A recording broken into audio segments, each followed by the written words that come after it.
Space, the final frontier. This is a review show for Star Trek The Next Generation.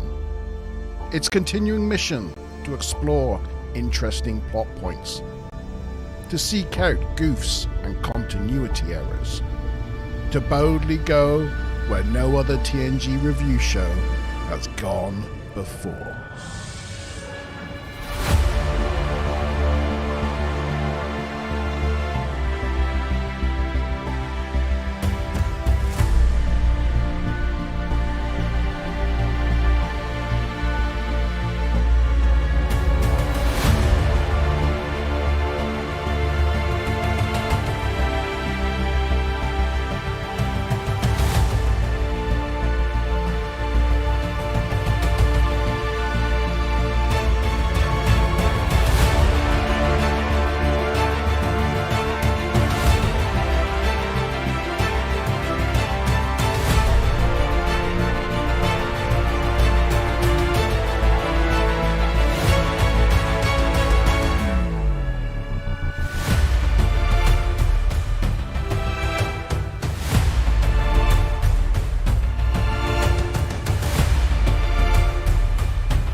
It's Wednesday. It's 8 o'clock.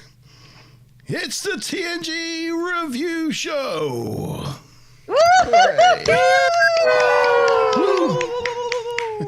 Oh, where's my clap gone? There we go. Good evening, everyone. If you could just see the amount of dancing that was going on from the TNG review crew backstage as the intro was playing. Who? The review crew. You were all bopping about. It was a beautiful sight. It was a Captain experienced turbulence. It was a beautiful sight to behold. Yes. Good evening, everyone. It's us. We're back to full force this week for this week's episode. Because Tavi, your system's working at the moment. We like the look of it. So far, so good. So I'm glad you spoke then, because I would have worried. Yeah. But yes, it's us. We're back again to review another TNG episode, to put that episode into the vault. With me, Montalban, and my co-hosts, Maz and McBob. Good evening, Maz. Hello. Tabby Turner. Good evening, Tabby. Evening. And Chief Sean. How are you all this evening, Maz? Bueno estente. Buenas noches. Yeah, good. Did everybody have Scotcho. pancakes yesterday? Oh, I did. I did. I made pancakes for the first time ever in my life. How have you never made pancakes Whoa! before? That's kind of wrong. you managed that. That's actually an achievement now. I've leveled up. I know it's got about the easiest thing in the world to make, isn't it? But I was proud of myself. I made them. I know so many people who make the batter a bit too thick, or make the pancakes too thick. The sort of British kind of pancakes are quite difficult to the American style, Tabby. They tend to be like much bigger and thinner, a bit more like crepes. I French guess. style, yeah. Yeah, crepes. Yeah. Really? Yeah. Guys, thank you. Put lemon juice and sugar on them and roll them up and eat them. It's so nice. That's exactly what I did. Yeah. And if you can get it, Kerrygold butter. Just, All right. Sorry, I'm gonna be patriotic about this. Irish butter is just better. It is. All the way. All the way. When you guys come here, I'm just putting that out there. I'll be making you guys. We have a location. We called our home the Banana Pancake Palace. So Ooh. Banana pancakes, just how Banana Torres likes them. we take it's banana. I use banana as most of the thing, and I just bind it together with the flour, and it ends up working really well. And it's very sweet and very banana-y in a non-offensive way. Nice. You know what Beethoven's very favorite nice. fruit was? Banana. Oh my god! It has begun. Oh, you think that one's bad? You think that one's bad? You just Paddy Englishman, Paddy Irishman, Paddy Scotsman are in a pub.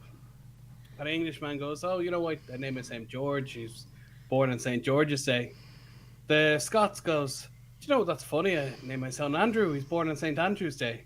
And the Paddy Irishman goes, "Ah, lads, you're not going to believe this. Wait till you hear about my son Pancake." Very good.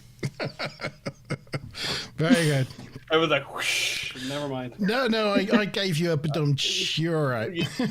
Okay, that'll do us. It may have been in sympathy, but this evening we're going to see how well this evening goes, because tonight we are trying the Brennivin as gifted to us by Tavikins, all the way from Iceland. This has been chilling in the freezer for like 2 weeks, so I've taken it out of the freezer now, and it's completely covered in frost. Icicles, yeah. So every scene we're going to be having a shot of Brennivin to toast Tavikins. That's every act, right? Not every separate scene within not an every act. scene, every act. Christ. Including the teaser? Yes, including the teaser. Yes. See, my only thing is I've got two sizes of shot glasses. I've got like shot glass this size, and I've got a shot glass quite a bit smaller. Mine is quite large.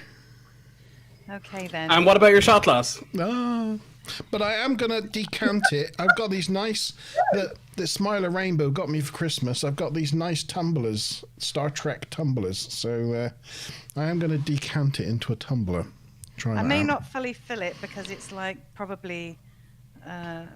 like around 100 mils, but I've got a couple of these. I'm going to start with my sober one, and we'll see how I progress. See how far you get. This one says, possessed of an iron will, but often lacking a sense of humour, helpful with the washing up, finds CDs and lifts home, probably in need of several stiff drinks. So that's my state of mind right now. Right. Cool. Wow. The designated driver tonight, but I have to share my awesome gift that I got. It cannot be consumed. It is immortal. Wow. Great Spider's book, fan fiction, and it is. It's disappeared. Yeah, push it right into the camera so that you cover up the green screen. Signed? Oh, yeah, no, you can see it there. Yeah, actually. Maybe not. There you go. Yeah, there you go. There you go. Signed, yeah. Signed. Brilliant. Wow. Like I can feel the indentation of his penmanship or whoever he hired to sign his name, but I'm pretty sure he did it though. I'm in love with it already. I'm not even okay. Mr. Tavikins thinks this is going to be an interesting show. I think it might be right. Yeah. Yes. Good evening, live chat. Hello to everyone out in the YouTube universe. Good evening to Stuplum, Wookie, Tavikins, Mr. Tavikins, and Ruth. Good evening to you, Ruth. I hope you're all well. And Mickey. Good evening to you, sir. I hope you're good this evening. Yeah, we're gonna have to see how this goes. And before we kick off, though, I just want to ask, just out of interest, has anybody seen Star Trek Picard Episode 1 yet, Season 3? I meant to, but I haven't. Oh, God. Sorry. No one? No, I I've haven't. not seen it at all. Mr. Okay. Pickard, is it? Yes, I no, I've promise seen to it. watch It's it good. by next week. All right, well, we'll discuss... Do you want to talk about it? I'll stick my fingers in my ears for a minute. No, I will talk about it next week. We'll talk about Episode 1 and 2 at the beginning of next week's chat. And My homework. Well, I'll see. tell you one thing. There's no Brent Spiner in it, so you didn't miss too much. Not yet, no. But I will say one thing, and this is rare from me, bearing in mind, I You hate it. detested season You 1 and 2. actually liked it. This first episode, give me the chills, man. Give me the chills. It really, if this was season 1 and they just skipped what they did with season 1 and season 2, they just started right They started there, it would have here. been perfect. Oh, God. Yeah. I'd be in We just had both feet. 2 seasons of nonsense filler that didn't add anything at all. Yeah. Anyway. Well, now This that is the end, right? This isn't the beginning. This is the end, unfortunately. Yeah. I had just decided I was not going to watch it. I was going to look at people's reviews just to get the gist of it and only look at the data scenes. Brent Spiner, sorry, Lord. Yeah. The That's Brent what I did Spiner scenes. That's what I did for season 2. I watched season 2 all the way through review and just chimed in for when Brent Spiner was on screen, and that was it. So I never saw season 2. Ruth and Stu Plum have also seen it, by the way. Oh. Too bad. What did you think, guys? Thumbs up or thumbs down? Let us know in chat. Yeah. Okay, well, we'll discuss that in more detail next week then. And Maybe we should have a Picard review show. No, but carry on. Yeah, but Ruth, we're not allowed to talk about it. No, we'll have to wait till next week. But just, yeah, if you could give me a thumbs up or thumbs down, just let me know your general feeling about the first episode. That'd be great. Okay, so this evening we are here to talk about Hero Worship, which is the 11th episode of Season 5. Production number 40275-211. It first aired in the US the 27th of January 1992. It was the 110th episode to be both produced and released. The teleplay was by Joe Minosky, who we've talked about before, as this was his 7th of 15 episodes. The last one being Darmok. The story was by Hilary J. Bader, her second of 3, the last one being The Lost, and directed by Patrick Stewart. Yeah. Never heard of him. Never heard of him. Who's he? Who's that director? Never heard of him. Ruth, how dare you? Yeah, Ruth, give it a thumbs up, but she loves season 1 and 2, so yeah. You have to be Don't get him skeptical of her discussion. Yeah, so yeah, that would take her a thumbs up under advisement. Yeah. Are you the person that likes all the flavors in the Neapolitan ice cream? Oh. I heard a good story about Picard directing, or Patrick Stewart directing there, when he was doing Ensign Row, and she's trying to hide in the bar, and they're walking up, and Geordie and Data walk up to the bar, and apparently, like, he was under serious pressure that day to get the show finished, and they started doing silly German accents, like, "Have you seen Ensign Row?" And they were laughing between themselves, like, really badly. And then when Patrick Stewart really started cracking up with them, then the producers came down to see how he was doing. And then they go, "Oh, do you want to see what we've been messing with?" And then they do it all over again and mess up another. So what should have been a one-take scene that took like an hour, it took like 4 hours because they kept mucking up the takes one after another just to annoy him. Yeah. I just love that story. There's Wookiee calling Ruth a noob in chat. It's quite funny. I appreciate it, though, Ruth. It's all right, Ruth. Oh, I know. no, I think season 1. I know lots of people that like season 1 and season 2 of Picard, so it's fine. It's fine. Season 2 had promise, and then it completely fell off the rails. It just It spent started off good. I mean, this trailer all about the Confederation, about this alternate universe, and they go, "Oh, that's going to be a really interesting story. That's going to fill up the whole season." No, half an episode. And then they spent most of it in modern LA, which would be fine for 1 episode, but it was like 4. Like, it was all over the place. Yeah, and that's my one thing about this new series. The first episode of season 2, I was excited, so I'm tempering my enthusiasm a little bit because I'm like, oh, but it's so much better. I don't know. To see Spiner with a beard and some long hair was all I needed. All I needed. Well, I know that some people have seen the first 4 episodes, some people have seen 6, some people have seen 10. Terry Metalis was going around Twitter handpicking people like Star Trek nerds to go to his premiere and stuff. I wasn't. He blocked me because I must have said something to him. But anyway, some people have seen all 10 episodes, or 4 or 6, and even people that normally just dunk on it constantly or impress. So Yeah, you're probably. it's hard for me to see, when people like Steve Shives and what's his name, your man Cullen, like all these people who usually just make fun of it constantly and really dig it up are saying, no, this is great. Then I go, well, it's probably pretty good. Yeah. David Cullen saw it and raved about it. David Cullen, that's him. Nerd-erotic. Don't know him personally, but I'm sure he's my cousin or something. I'll figure it out eventually. Yeah. Yeah, so there we go. Yes, directed by Patrick Stewart. In Theory was the last episode he produced. So we're into the teaser. So our first shot of Brenovan. Let's, I actually got to get it open. Oh, here we go. Is that opening? Smells nice. Very lightly aniseedy by the smell. Maybe that's. Yes. That's the. It's got like cumin seeds in it. I can't actually get it open. I might have to. Yeah, it's got some juniper kind of gin smells as well as I said, aniseed. Smile a rainbow. Hang on a moment. Is she not tonight in chat? She's not in chat. I think she's on the phone, but I'll just okay. I'll just It's made see of if caraway. Bear with me. Carry on talking amongst yourselves. Sorry, it's made with caraway. That's what we're smelling. Caraway seeds. I knew there was something like that. Yeah, so as he was saying, the last one Patrick Stewart did was In Theory. He also does A Fistful of Datas, Phantasms, and Preemptive Strike at some point. And yeah, so quite a few Data episodes that... Yeah, I think we could probably skip A Fistful of Datas. I mean, it's not really an important episode. It's fine. Yeah, skip it. Sean, you are my favorite. Okay. Currently, did you get it open? Smiler Rainbow is working on it. She's working on it. So we'll just carry on with the teaser for a minute. Yeah, and although we talked with the last few episodes that Gene Roddenberry, they had the dedication to him or something.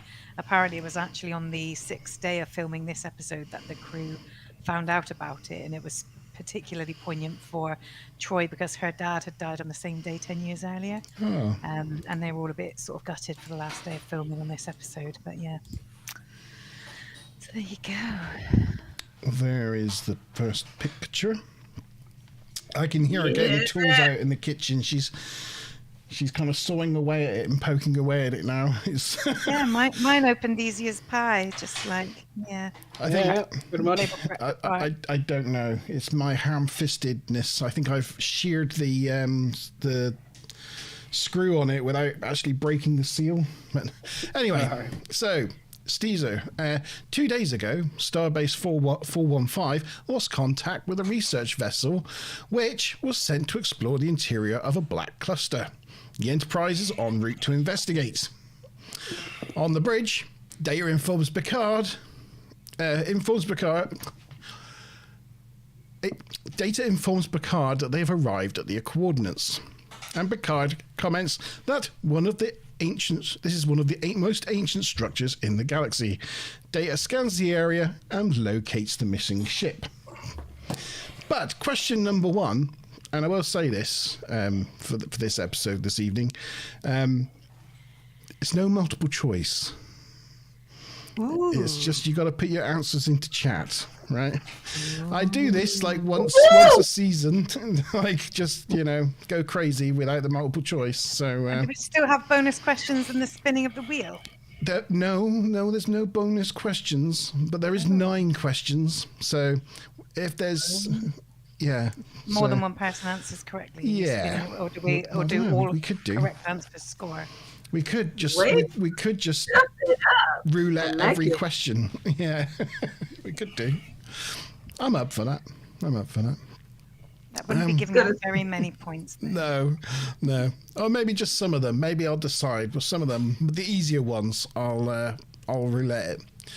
Okay. So, question 1. Oh, okay. Smiler Rainbow's cursing. Minor injuries to Smiler Rainbow, but they. You all right? Yeah, it's fine. Oh no! That's really sharp. Yeah, just. Did you get cut?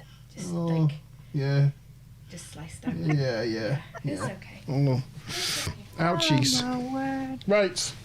Oh, so question one. Let me do question one. What is the name of the missing ship?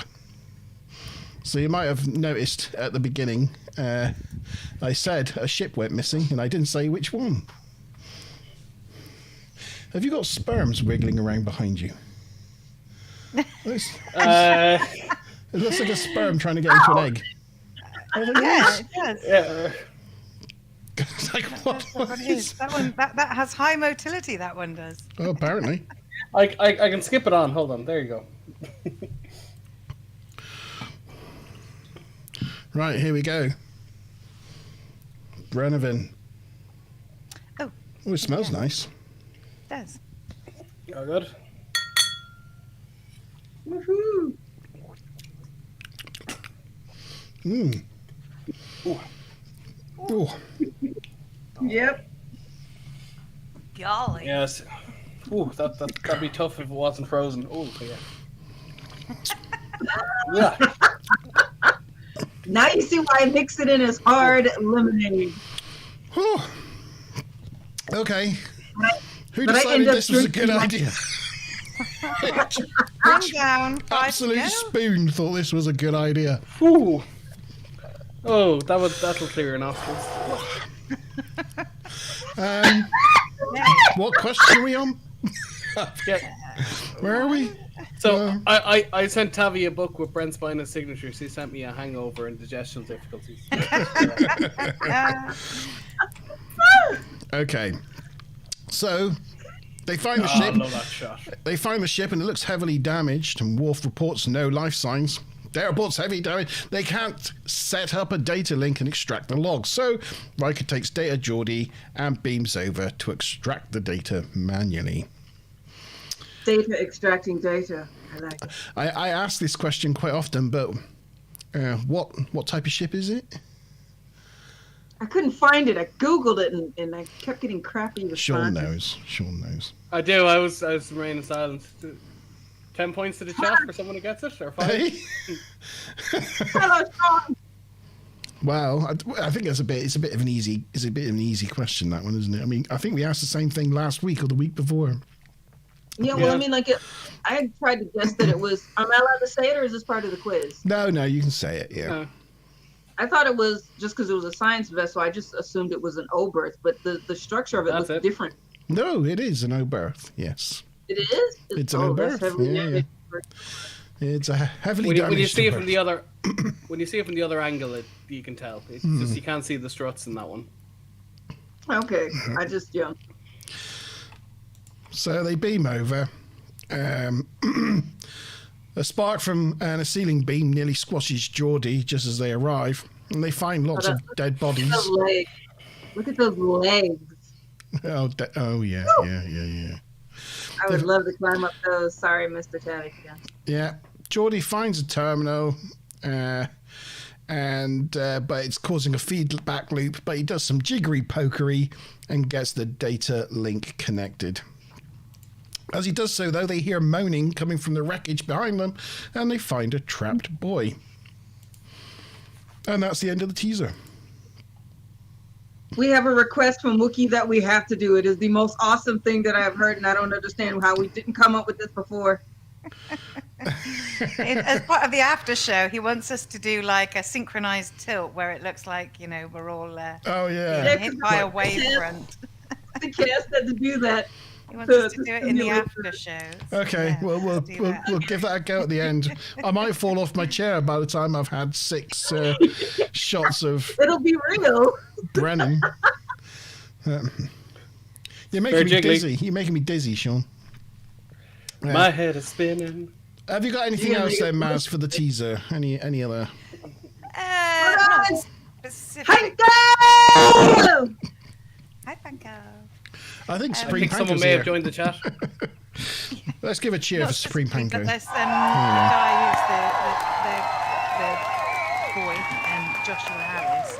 I don't know if you looked into anything about him or recognised him or something. I didn't recognise. I just thought, do you know, I must have seen him as when he's older and something, but I don't think he acted beyond this, really. No, but he was in something else quite prolifically, even at a young age. He played a character in Dallas. Right. He played Christopher Ewing, and he was in 108 episodes of Dallas.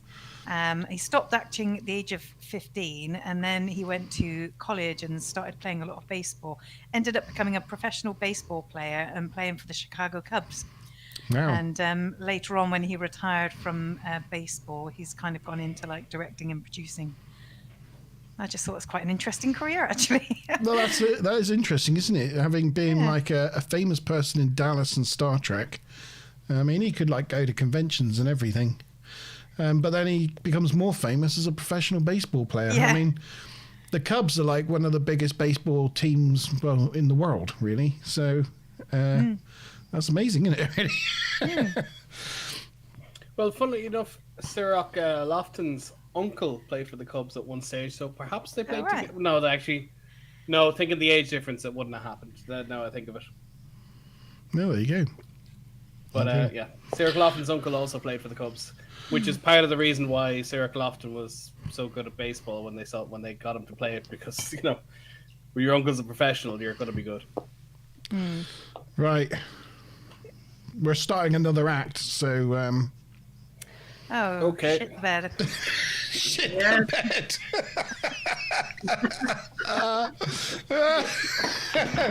Oh no. Oh, God. Got Mr. Right. Davison bring peoples in the background. You ready? Oh. 3, 2, 1.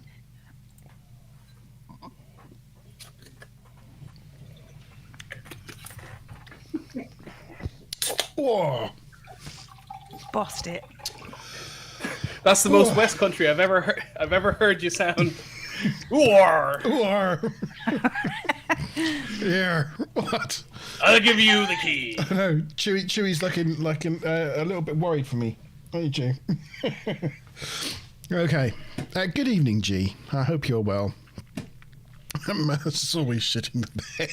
It's very nice. Yes. Okay, so Act 1. Oh no, I didn't do the answer to the question. Answer to question number 1 then was the Vico. Vico. Yeah. So well done, Tavi, Tavi, Stupum, Sean, Ruth, Mazza all get that one right. 20 Yeah. points, I assume. Ooh, Yeah. Ruth got limoncello. Well done, Ooh, everyone. I love a limoncello. Nom nom nom. Oh, nice. Also good frozen. Yes, indeed. We missed 2 oh my's earlier. Wookie mentioned that Sean was the first digitally inseminated man. So I did want to say, oh my. Oh, That- Well, I right. could probably line it up. So hold on, where was that? Line it up so it's kind of poking at my shoulder. Yeah. That Yeah, 2 seconds. looks there. like it's coming out of your neck. Whoa. It helped my Conspiracy. green screen was in place. It's not good. Hold on. It's not good luck. No. Wrong. There we go. Wrong. Wrong on number of levels. No. I Awful. didn't Oh God. Oh, Right. anyway, So easy to make Tabby laugh. I think you just like making me squeal. That's kind of what do we? Say that again. Okay, Act 1. Yes. Okay, so because the wreckage obscuring the boys' life signs, the Enterprise is also having trouble locking onto transporters. Picard readies sickbay for incoming casualties, and Riker prepares the boy for beaming, but the transporters just don't work. But Who's this guy then? Question 2: who's this guy then? I know. I've got it all in my notes, and the fact that he played another character in Ensign Row. But if I put it in there, then everybody knows the answer. What is the name of the transporter chief of the week? Yes, what is his name? Put it into chat if you know. If you get close, I might give you some points, but you never know. You got to be in it to win it. Yeah. Tavikins, control yourself now with this picture. Control yourself. Can we just mute her for a few seconds? Okay. On the Vico, Data recommends he remove the beams and move the boy into the corridor. Riker and Geordi being brought to the Enterprise for safety, and Data actions cause a massive collapse of the ship's structure. Woo! Um, Panko, girl, what? Here he is, holding up the. Look at it.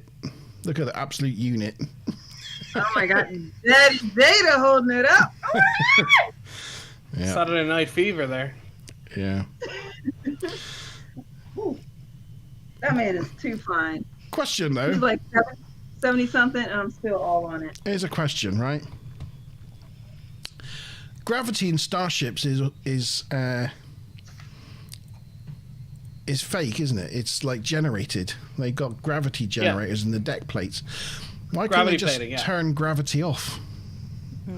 I was even surprised when they went aboard this ship with like the fact that it's so open to space and so destroyed that the gravity plating was even still working. I'd almost expect them to beam in and be like floating about. But, Yeah. Well, you only ever see the gravity plating not working once in Star Trek 6. It literally never happens, just for budget and practical reasons. Yeah. It's too difficult. It's too difficult to shoot it, so they just don't do it really. I think they might have done it once in Discovery. And they possibly did, yeah. And in season 1 of TNG, they mentioned they lower the gravity for low gravity gymnastics.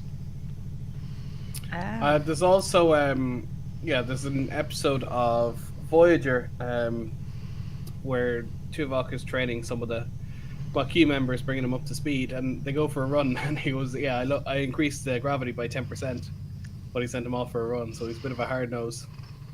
Ultimately it never fails, whatever reason. G-Star says they turned it off in Deep Space Nine on the solar ship. The solar ship wasn't built with it originally, but the one change that Cisco made was they included gravity plating. Okay.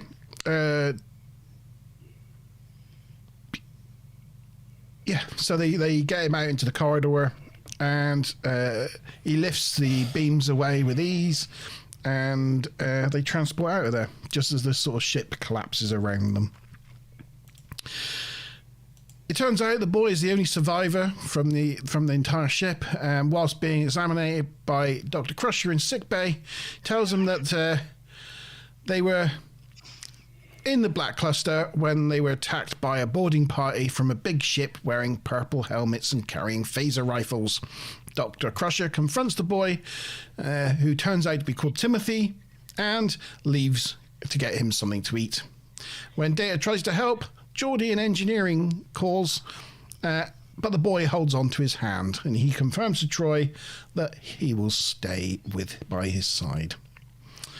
Sure hope he doesn't have too many nightmares about being chased by purple helmets. Oh, no. Yeah. Yes. Even back then, the writer should have known better. That's bad.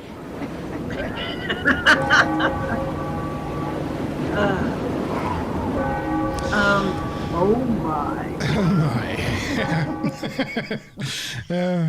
Yeah. So that was the end of Act 1.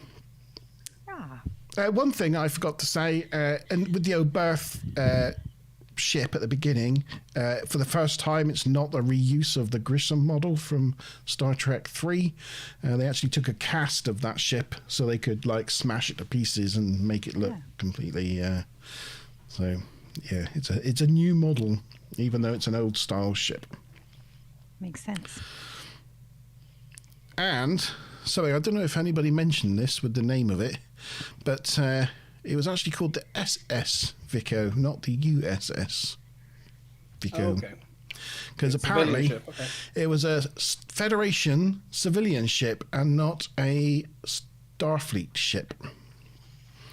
Well, I mean, it makes sense. If it's just going on scientific observations, and the ship's 100 years old, why wouldn't they decommission it and send it for civilian use? Yeah. So yeah, it's got an NAR registry rather than an NCC registry.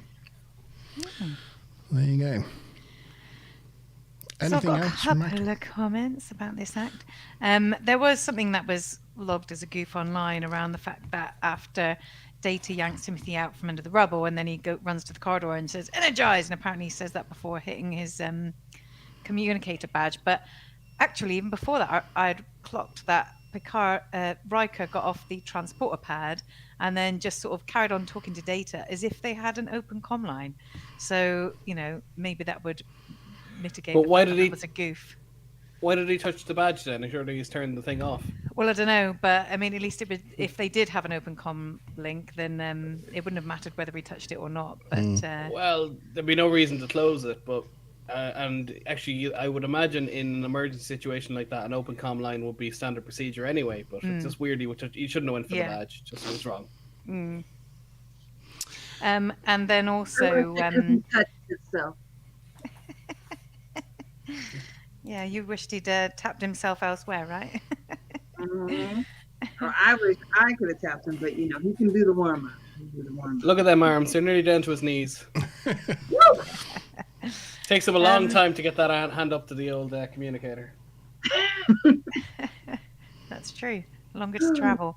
Another observation was around, I mean, the kid mentions about these people with their purple helmets and stuff carrying phaser rifles. And obviously later on they talk about, maybe that's a tactic of the Breen, or maybe it's it could have been the Breen because they were nearby and that was similar to their sort of tactics. But it turns out, obviously, spoiler alert, that he's lying. But apparently when they brought the Breen into Deep Space Nine, which is the first time we actually see them, they did want to make them slightly inspired by this for sort of a continuity purpose. So they made them a helmeted race of people with whom you never see, but they wanted to go with a different color scheme. But yeah, they tried to stay in some way, but it seems odd, like why they would do that when he was lying about something. And even though the Breen were nearby, it wasn't even them, but clearly the people who did it were inspired by this and liked the idea of a helmeted race.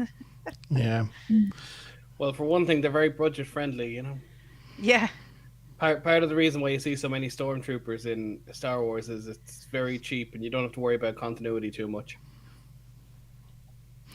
Yeah, that's probably why they went for the Princess Leia bounty hunter look for the Breen. Yeah, but if you accidentally have one extra on one side of the room, then they go to the other side of the room, people have to track that. But if they're all stormtroopers, it's like, yeah, whatever, just move around, it's fine. If you all have to storm into a room in a certain order because you're all in the same place from the last room, the stormtroopers, just swap them out, doesn't matter, fine. So, question 2 then. What was the name of the transporter of the week? Did we get any right answers? We have Ensign Ricky, Ensign Fletcher, Ensign Hutchinson, Ensign Question Mark, Ensign Mini Chief O'Brien, Ensign Peter Merkin, and I didn't write it down.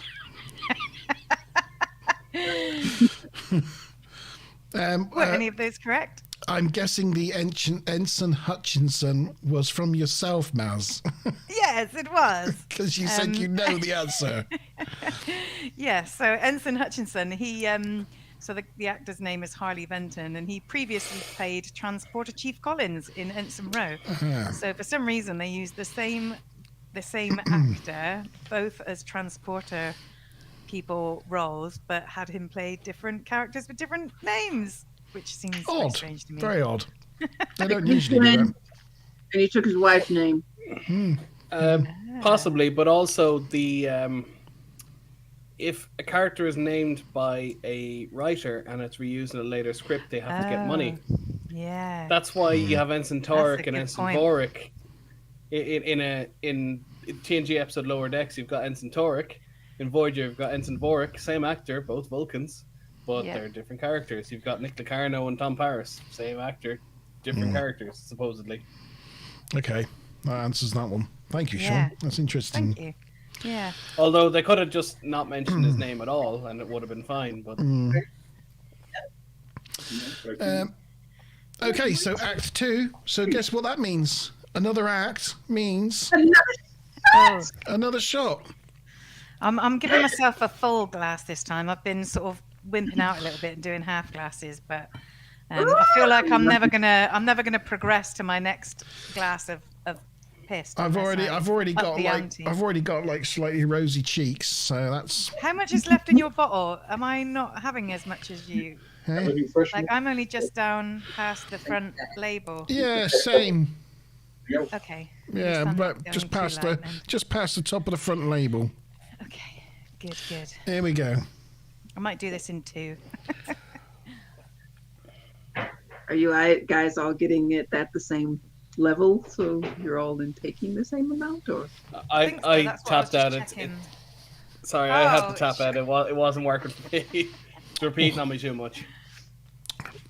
No worries. Just Tapped Monty and out. Mazza going strong. It's the McCoy in us. Okay. Act Oh. 2. Oh, And not any fake McCoy either. It's the real Real The McCoy. the real real? McCoy. Okay. Act 2. Act 2. In engineering, Geordie is pulling the data from the Vico and is determined that it will take almost an hour to bring all the logs down. They review where Timothy's parents were. His mum died in the warp core chamber, and his dad, being the first officer, was likely blown into space when the bridge was opened to space. Not good news. In sickbay, Timothy has been sedated to get some rest, and Troy tells Data that he will need his help. He'll need his help to build a new world for the boy, as his world has now disappeared. Okay, I'm assuming that's a Dottie double, but that arm hair is really obvious. I don't know. Why would they use a body double when they're both there in makeup? No, that's true. But sometimes they normally do wide shots and then they do insert shots in the maybe. second unit, so it mightn't be him. His Might arms not. are fairly skinny, so I'm not sure. Although that's a kid's hand, so getting a body double for a kid's hand, it could be him. Either way, someone didn't notice he needed a shave there. He doesn't need a shave. I love his body hair. So Yeah, does not really look- android look. He does have a body hair. I've seen his wrist before, but it's the same color as his eyelashes. I don't You know. know, Maybe the I makeup don't know what to do with that information. The makeup people had an off day, I think. I do wonder what the downstairs draperies are looking like. Is it the same as the top, or is it the same as his eyelashes and brows? Sorry. Maybe it's just smooth. Who knows? It's just golden. I could roll around in that. I could roll around that like a bear rug. It could be. It could be like his beard. He can choose to grow it if he likes, and gives conscious thought. Yeah. So, Data joins Geordie in engineering, and Geordie reports that the ship was hit by some kind of EM pulse, which has damaged the data banks and erased much of the data, including the sensor logs. But question 3, how much data did Data say had been lost in percentage? How much data has been lost by the EM pulse? Yeah. So, if nobody gets it right, I'll take whoever gets closest. So, yeah. It's a good guess, Sean. 47. It's a good guess. It's good, It's good, but it's not right. but it's not right. It is not right. You need Mickey for that one. It's good, but it's not right. Yeah. I can't do Belfast. And I realise Mickey's not from Belfast just before he gives out to me. Yeah. Not a data pick. Let's just hang on this one for a bit, I think. So, Data asked Geordie if, as a child, he had experienced any traumatic events. And Geordie's like, oh, well, yeah, actually, yes, I did. When he was 5 years old, he was caught in a fire, and this was before his first visor. And it took a few minutes for parents to rescue him. It was a while before he could be without his parents after that.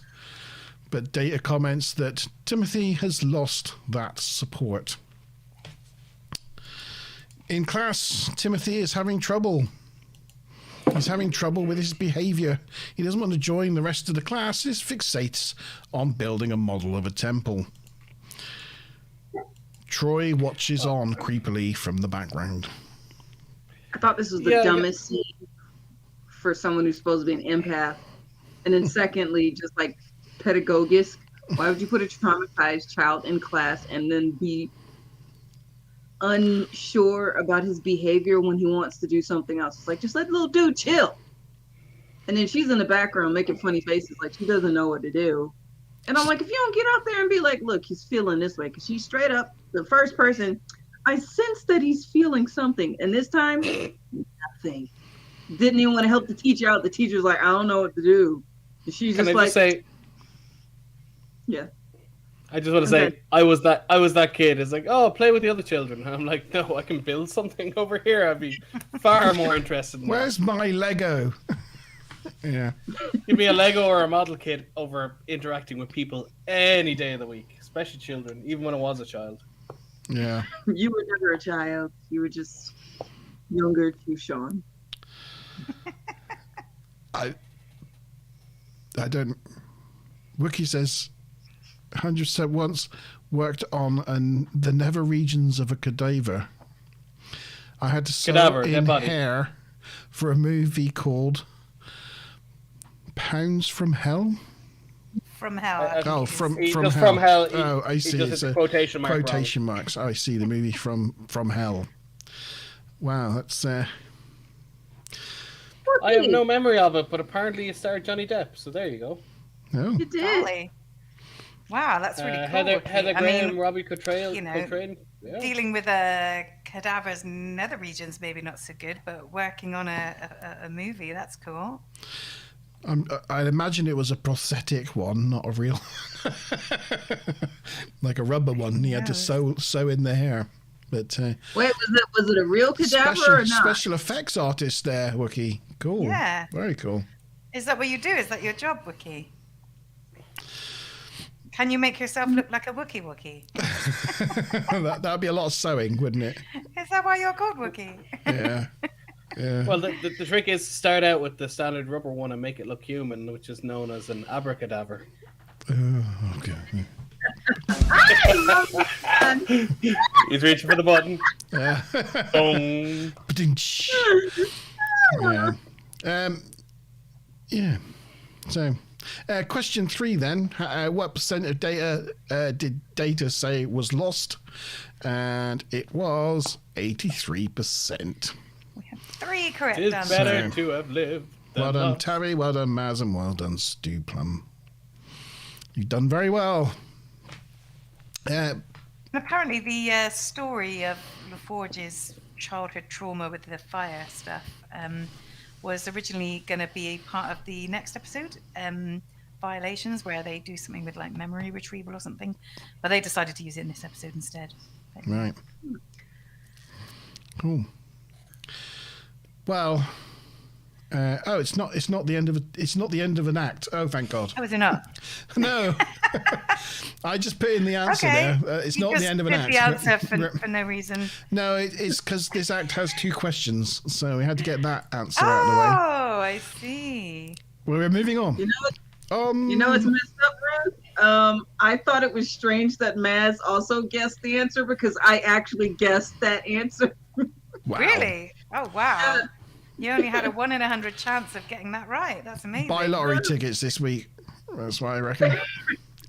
You should know my answers are not a guess. You got your notes. I got it all. I have my notes color-coded these days and all printed and everything. Oh, wow. That's amazing. Yeah. The trivia's in blue, the goofs are in red, and my notes are in black. How organised. That's super organised. Super organised.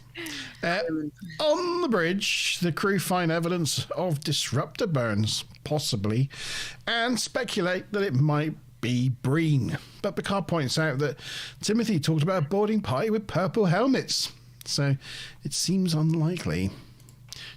Geordi reports that they found no evidence that a ship was boarded from transporters or airlocks. They ask Troy if she can sense any lies from the boy, but she cannot sense anything. She asks Data... Hold on. Yeah. Troy's powers are useless? What? It's let her down this time. Once again. Yeah. Home Alone face. Sorry, go on. Yeah. It's like, I mean, with respect to what happens towards the end, like, why isn't she feeling his enormous sense of guilt? You know, he's a human. She should be able to read him like a book. It's ridiculous. Also, by the way, I looked up what the teacher's name was, because last week we had a whole what's Oh, the name yeah, of the yeah. teacher thing. I was like, and I put in my notes, the teacher is called, I looked it up, and teacher. No name. That's all Yeah. that caption does.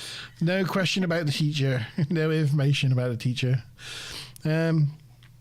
She asked Data to spend some more time with Timothy. She thinks that after seeing his behavior in class, Data can help him with his trauma.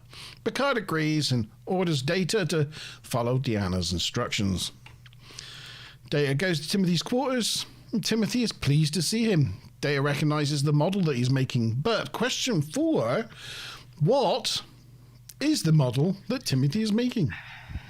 This is a long one. Jesus. Now, I will take a generic description. You don't have to get it word for word. I might give you 10 extra points if you can say the whole thing, but if you just give me a generic term for it, we'll take that as well.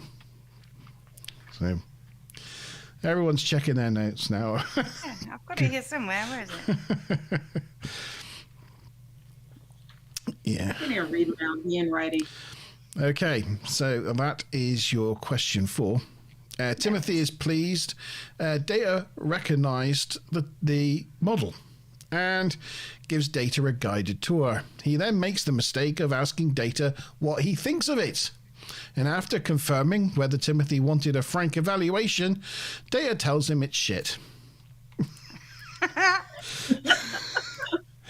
Timothy is upset by this, that Data hated his model, but Data tells him he's an android and is incapable of the emotion hate. Data tries to reassure him that the base is quite sturdy, but when Timothy continues to build, the whole thing collapses.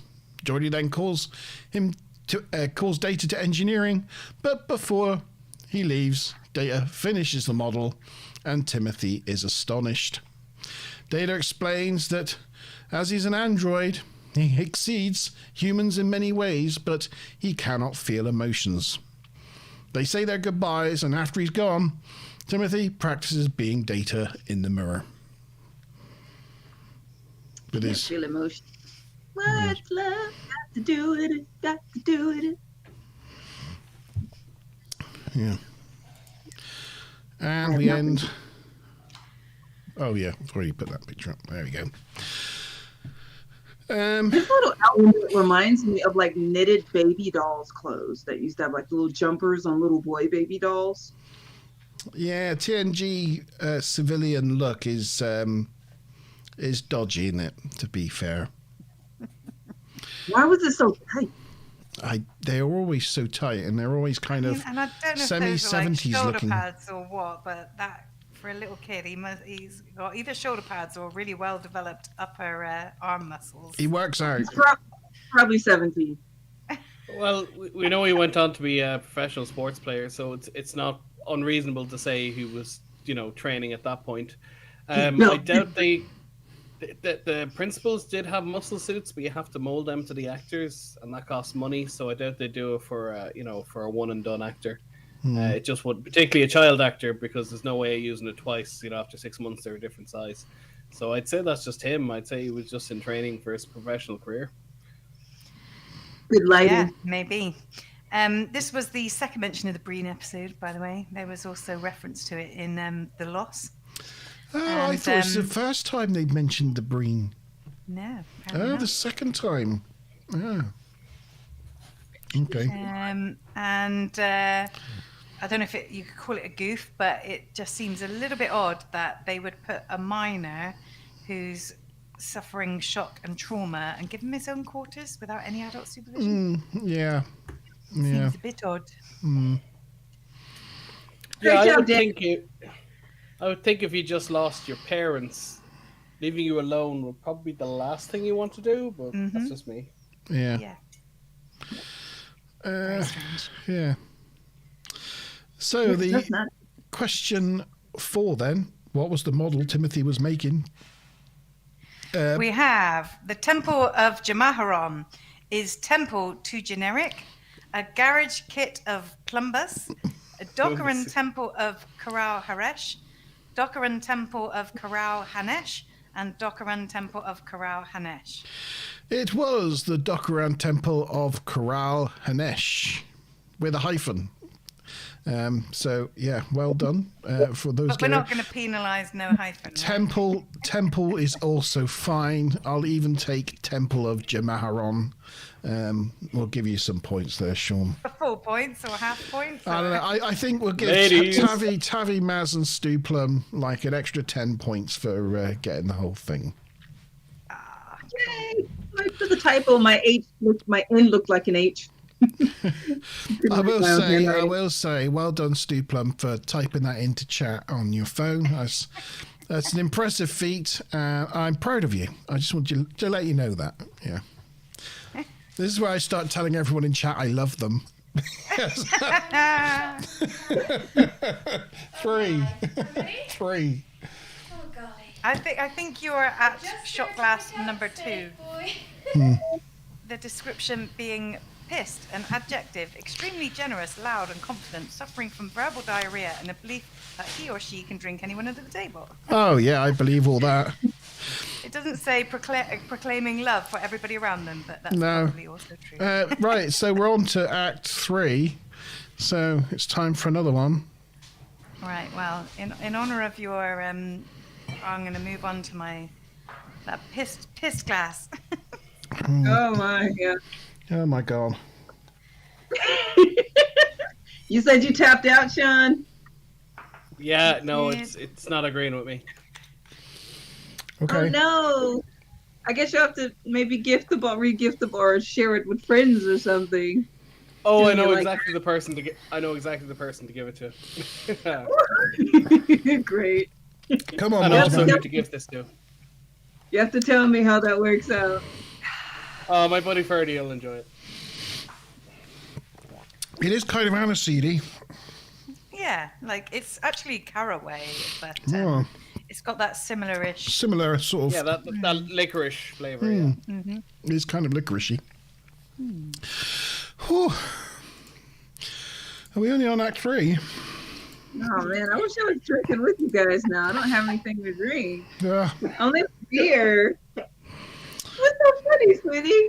Look at that! Look at Devin there. He's Look at doing that eyebrow.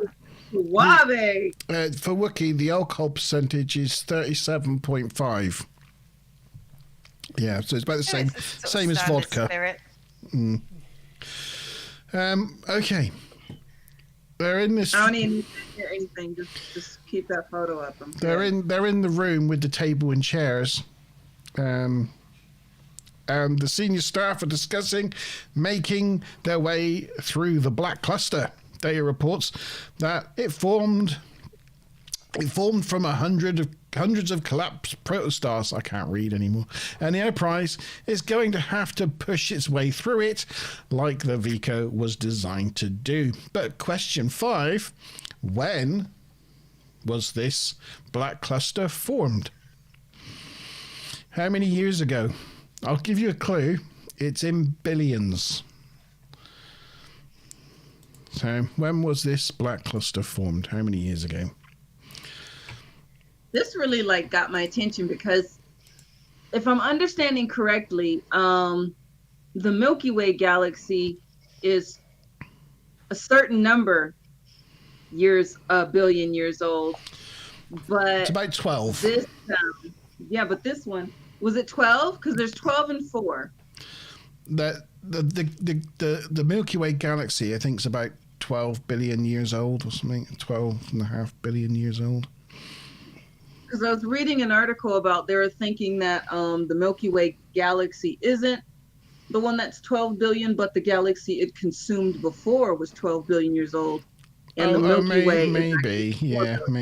It is a conglomerate of multiple galaxies, yeah, which is why it's got the multiple spiral arms. Yeah.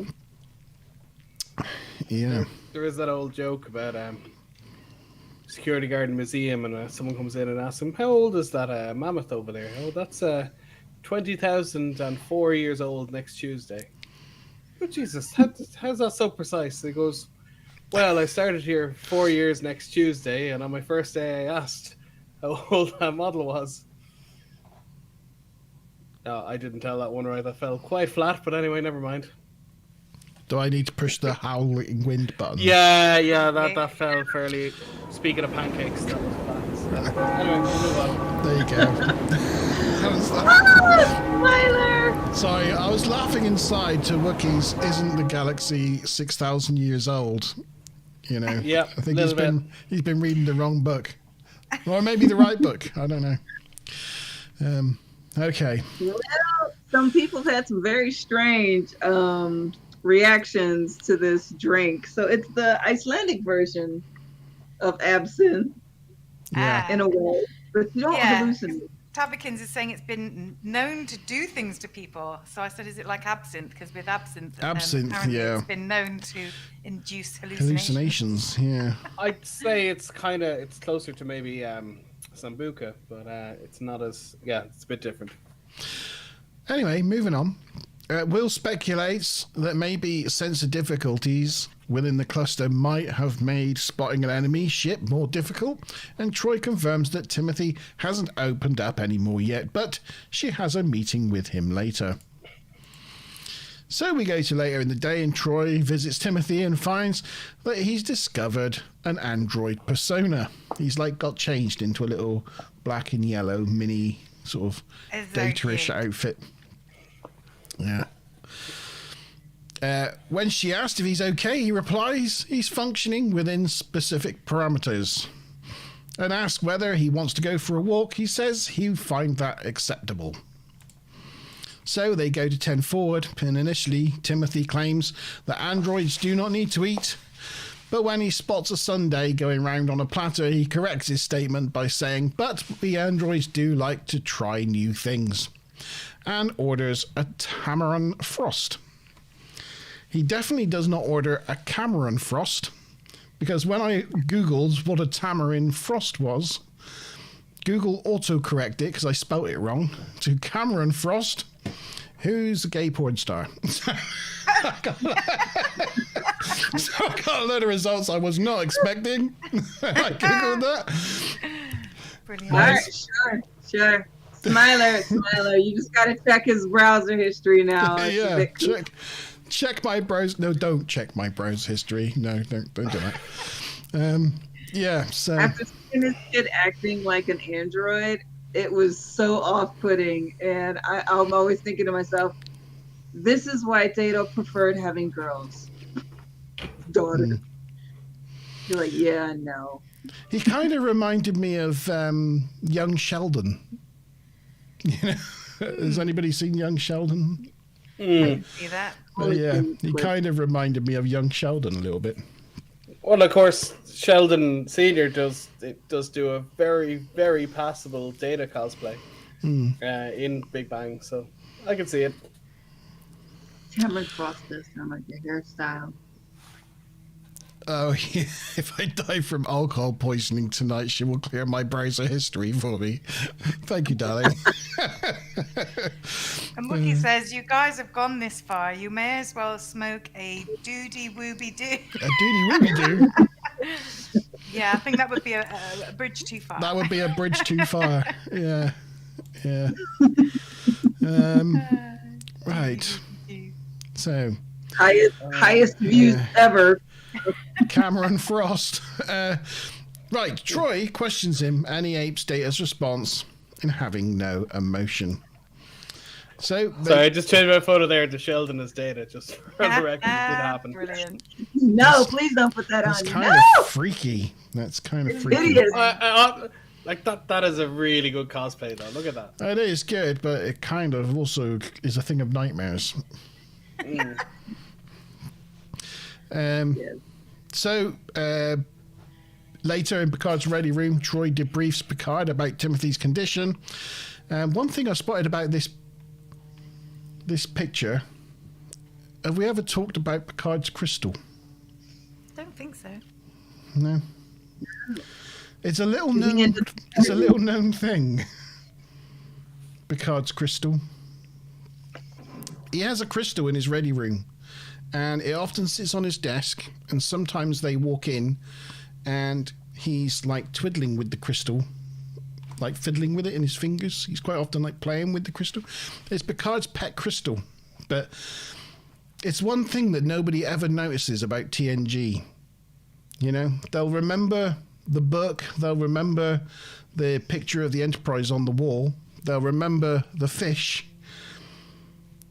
but nobody ever remembers Picard's pet crystal. So there, in honor of Picard's pet crystal, there's even merchandise. You can get like T-shirts with Picard's pet crystal on it, you know, and things like. So here's a picture of Picard's crystal on his desk. There you go. Cool. And I'll also, look out for it in funnily future. enough, I have a crystal on my desk. Well, it's weird. I suppose it's technically a paperweight, but you know, it's 24th century. Yeah. There's fan theories into where that crystal came from.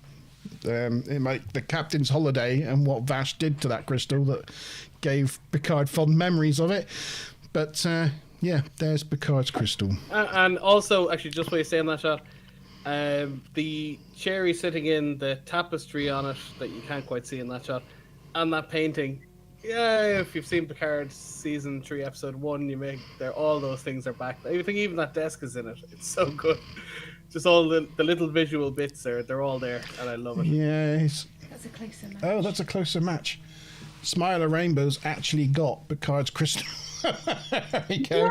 That is almost identical. Yeah. It's almost identical. It's very cool. About what Sean was saying about it being a No, you paperweight can't really have it. interesting. Then it would almost serve like two purposes because it's a paperweight, but still it's like an item for something that doesn't exist anymore that he leaves my on his crystal desk. now. It does kind of exist, and it's just this funny loop around. Also, no, I mentioned it before, but as a kid in our house, we had those cups, and I'm so annoyed I didn't keep them. I have to say, every time I pass a charity shop, I always glance my eye and see that they're there. Someone's gonna die and leave me those. It's just gonna happen. Smiler Rainbow's just lost a crystal. So there we go. I now have Picard's crystal. Right. Rather worryingly, Monty Ban, Mr. Tavikins tells us that it's not about hallucinations, but for some people, it removes all inhibitions. So, you know, if one of us starts disrobing later, you know why. Oh, crumbs. We better stop. We've got up to like 410 subscribers or something. I don't want to lose them now. I'm definitely sure they will probably Okay. He's like, yes! Okay, so yes, we're in Picard's ready room, and they're telling him about the fact that Timothy's got trauma that's still underneath, even though he's pretending not to have any feelings. The android persona is just a stepping stone in the process of him getting better. They can't confront about him now, but they must let him find his own way. Picard tells Data to make Timothy the best android he can be. Who does he think he is? Fleetwood Mac? Maybe. Yeah, nobody got that reference either, Sean. So. You can go your own way. Okay. Yeah. Okay. But the answer. Also, one of them was in TNG as one of those fish aliens, but that's by the by. Yeah. The answer to question 5: when did the cluster form? What did people say, Maz McBob? What did we have in chat there? I think we had a few, going back a while, about 350 or 47, 9 billion, 9 billion, 9 billion, 9, and what? It's 6,000 years old. Yes. It was 9 billion. So, yes, all the 9s. 4 correct answers. Decent. Wookie, have you seen that joke where someone wrote a check and the typos were so ridiculous they literally wrote $150? There's a thing in South Park where Chef's parents keep telling stories about a Loch Ness monster chasing them and looking for 350. And if you've not seen it, it's hard to explain, but if you've seen it, you know. So, just as a joke about 350. Like, goddamn Loch Ness monster! It's if you haven't seen it, I can't explain it any better than that. You just have to go watch it. Now that you we mentioned will it, go watch it. Now you've. Yeah. I'm not gonna see it again. I don't remember the 350 part. Okay, so Data fixes Timothy's hair and makes it look more Data-ish. Tim asks him what's the scariest thing he's ever been through, but Data doesn't get scared. He asks him what's his scariest nightmare, but Data says he doesn't dream or require sleep. Data tries to ask if he's been having disturbing dreams, but he just apes his android persona. They visit the dock and sickbay, and she plays along with it as well, saying he's operating within normal parameters. But question 6, they paint in Data's quarters, but what is Data painting? They're painting in Data's quarters, but what is Data painting? And again, it could just be general. You don't have to describe everything that's on his canvas, but just, is it a portrait? Is it an abstract? Is it a landscape? Is it, just in general terms, what is it he's painting? If you do know the exact thing and got any information about it, then stick that in. You might get some extra points. Who knows? You never know. Except for you, Mazam Bob, which you probably got everything about that painting in your notes. Did I know or what? So, as I said, they're painting in Data's quarters, and Timothy's getting sleepy and yawns. Data calls him out on it, but Timothy tells him that he has servo mechanisms in his mouth that are designed to approximate human behavior, which is in fact a very Data-like response. So props to him there. Data tries to yawn as well, mimicking doing exactly that, but doesn't really pull it off as well. KD Fitness in the house. He hasn't been on for a while. Geez. He's actually at work, night Wow. shift, firefighting, whilst watching. Well, it's good to know if he's having time to pop by and say hi that, there's nothing going wrong in Plymouth at the moment. So it's good to know. And he might want to know, by the way, that we are doing multiple shots of frozen Brennivin spirit. So things are getting tasty. Yeah. My brother-in-law is a firefighter, but he also is from Antrim, just outside of Belfast. And just the nature of the culture up there, he never tells you anything. So City Hall could have burned down. I was like, how'd your night go? Yeah, fine. Fine. Nothing much All you ever happened. get. Yeah. Yeah. They're worried the I know- secret police are chasing them. They never tell you anything. Mr. Tavakins just pointed out that there's only 2 likes on the stream. I noticed that too, but There are sometimes 4 lights. sometimes it sort of lies to me and doesn't tell me the true number. But it looks like 2 for me as well. I have have 9. liked it. Oh, there are 9. Okay, so yeah, it does sometimes fib for some reason. It doesn't show everybody the right number, but it said 2 for me as well, Mr. Tavakins. So Remember to like. yeah. Thank you, Mr. Tavikins, for pointing it out, though. yeah, You're a scholar thank and a you. gent. Sean, I'm feeling you there on the 4 likes. That was put in there with surgical precision. I loved it. Do it again. The line must be drawn here. This far and no further.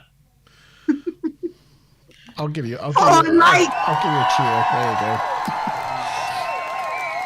go. To be fair, there's only one person who can really do a good Patrick Stewart impression, and that's our man Brent. Yeah. He does do a very good impression. Data tries to get Timothy to open up about his painting, asking him what it means and represents, but he tells him it's just a painting. And then Timothy falls asleep, so Data carries him to the sofa. Is anyone else seeing a frog splashing into a pool and then all the black stuff coming yeah. off? It wasn't until you said it, but Yeah, no, I'm all Rorschached out. I just see it like a big frog. And the side, I see a see- bird watching. I'm wondering what the heck I he's see doing. a frog that's been put in a blender. No, I don't. It looks like he jumped on the back of a duck's back, and the duck is sailing, and then there's another bird on the side going, "Dude, rude." You don't see it? Yeah. Yeah, and as we all know, those Sung-type androids are left-handed. He's not that good a mimic. No. So, question 6 then. They're painting in Data's quarters, but what is Data painting? We had some really good answers. Scenery with a large tree in the foreground. Yes, good. About 350 worth of an explosion. I take it that's the kids' one rather than Data's. Yeah, wrong one. Ruth says a scenic thing with a nice house and a big tree in the foreground. There might have been a lake too. I said it's a landscape which was actually created by Dan Curry in Central California. Stu Plum says it's a landscape with a tree. And best of all, Wookie says it's a painting, a huge toilet made of brains wearing sunglasses and riding a unicycle in a street full of cosplayers who are chasing chickens. Wow. I think Wookie takes the points in that one. I'll tell you, I am going to give everybody points for their landscape answers. Well done, Mazma Bob, for giving us all the details about it, being a Dan Curry original. Yeah, he thought it'd be kind of fun. So it's not his actual original, but they took a print of his original so that, Data could dab paint on it. So Dan Curry fun. is the Star Trek sort of artist who does Visual all the matte effects paintings. guy. So Yeah. when we see planets and we see those beautiful buildings and things, those are all Dan matte paintings, Dan Curry matte paintings. Yeah. So, and I'm going to give Wookie double points for his answer. Just Wookie 'cause- doesn't want any points ever. No, but, he doesn't. Nominally. But if he did have points, he'd be having double points. So there you go. Anyone recognize that clip? Oh, sorry, 1 second. Just so you can see, there is the painting. The lake is from the palette. The lake is from the palette. Yeah. Is that the inspiration for the painting in season 1 of Picard? It looks very similar. The I was Soji thinking painting. about that. Might The be. scenery back Might be. there. It looks the same. I don't know where you got the house from, Ruth, but it's good imagination. I like it. Oh, sorry. You still got Apparently, the landscape, and you still got the trees. Yeah. Sorry, I'm very wrong. Soji was painted on the rocks near the sea. I don't know why I thought that was a scene. But maybe it was a scene where he's in the vineyard with Picard and he's painting. It's something similar to that. But anyway, Don't know. Right. Unfortunately, or fortunately, depending on how you look at it, it's Act 4. So it's time. It's I that can't time believe you again. guys agreed on a shot per act. Nice. How are you doing on your levels there, Monty Band? I think I'm about a quarter gone-ish. Yeah, so I've gotten just below the back label now. Yeah, about just at the back label, below the back label. It depends where your back label's been stuck, because it's not that centre or... But, yeah. Yeah, Wookie just wants us to make sure we're being fairsy on our Yeah. consumption. Oh, trust me. There's no chance that me and my sister will outdo each other with the skimp on the spirits. We won't skimp, but I might have had some little sneaky extra bits in between when I finish my last shot. So I won't skimp, but I might do sneaky cheat ahead. That's because you're a mad woman. Sweetie, I'm not so bad. Usually I finish a quarter to a third of the bottle every time I use that in my hard lemonade. So you guys make me feel better. Maybe I'm not a lush. Oh, well, yeah, but we definitely are. If you're on our level, then both badly. Okay, there we go. We've done it. We're on to Act 4. This is going so well at the moment. You've only recently started stuttering more. That's true. Okay, So the Enterprise enters the cluster and experiences gentle nudges as it passes through gravitational fronts. Geordie, though, sorts it out, puts the stabilizers on the Enterprise, and she flies along smoothly. Worf reports seeing a ship on the sensors, but no sooner as it appears, it disappears again. It happens again and again. What could be going on? But then Riker realizes they're picking up echoes of the Enterprise itself from the front of the they're waves. picking up? They're picking up echoes of the Enterprise. Sorry, they're picking up? Echoes. Oh, shish. Shish. Oh, love it. Echoes? Damn you all. Echoes? Damn you all. Sean. Oh, sweetie, you don't have to tell them that. Oh, no. Oh, my God. Mr. Shabby. funny. Have I gone really red and pink? I'm feeling quite, hot in the face. Are you feeling a bit overcome? I am feeling a little bit emotional. Yeah. Echoes. Wavefronts. Yes. Although this has been recorded in black clusters before, those reflections have never been this pronounced. Worf speculates that the sheer size of the black cluster accounts for the difference. But question 7, what is the name of the con officer in this episode? So the lady at the helm, what is her name? And that's question 7.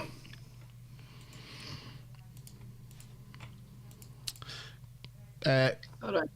Where's my notes? Spoiler, we've talked about her, or with her name's come up in a couple of episodes recently, so I figured it might be a safe question. This is what it's like to have Data hovering over you as a spectral ghost, you know, watching your every move. Imagine, like, this is in the 1990s, look. This is little Tavikins Turner, look, sat down here at our table in class.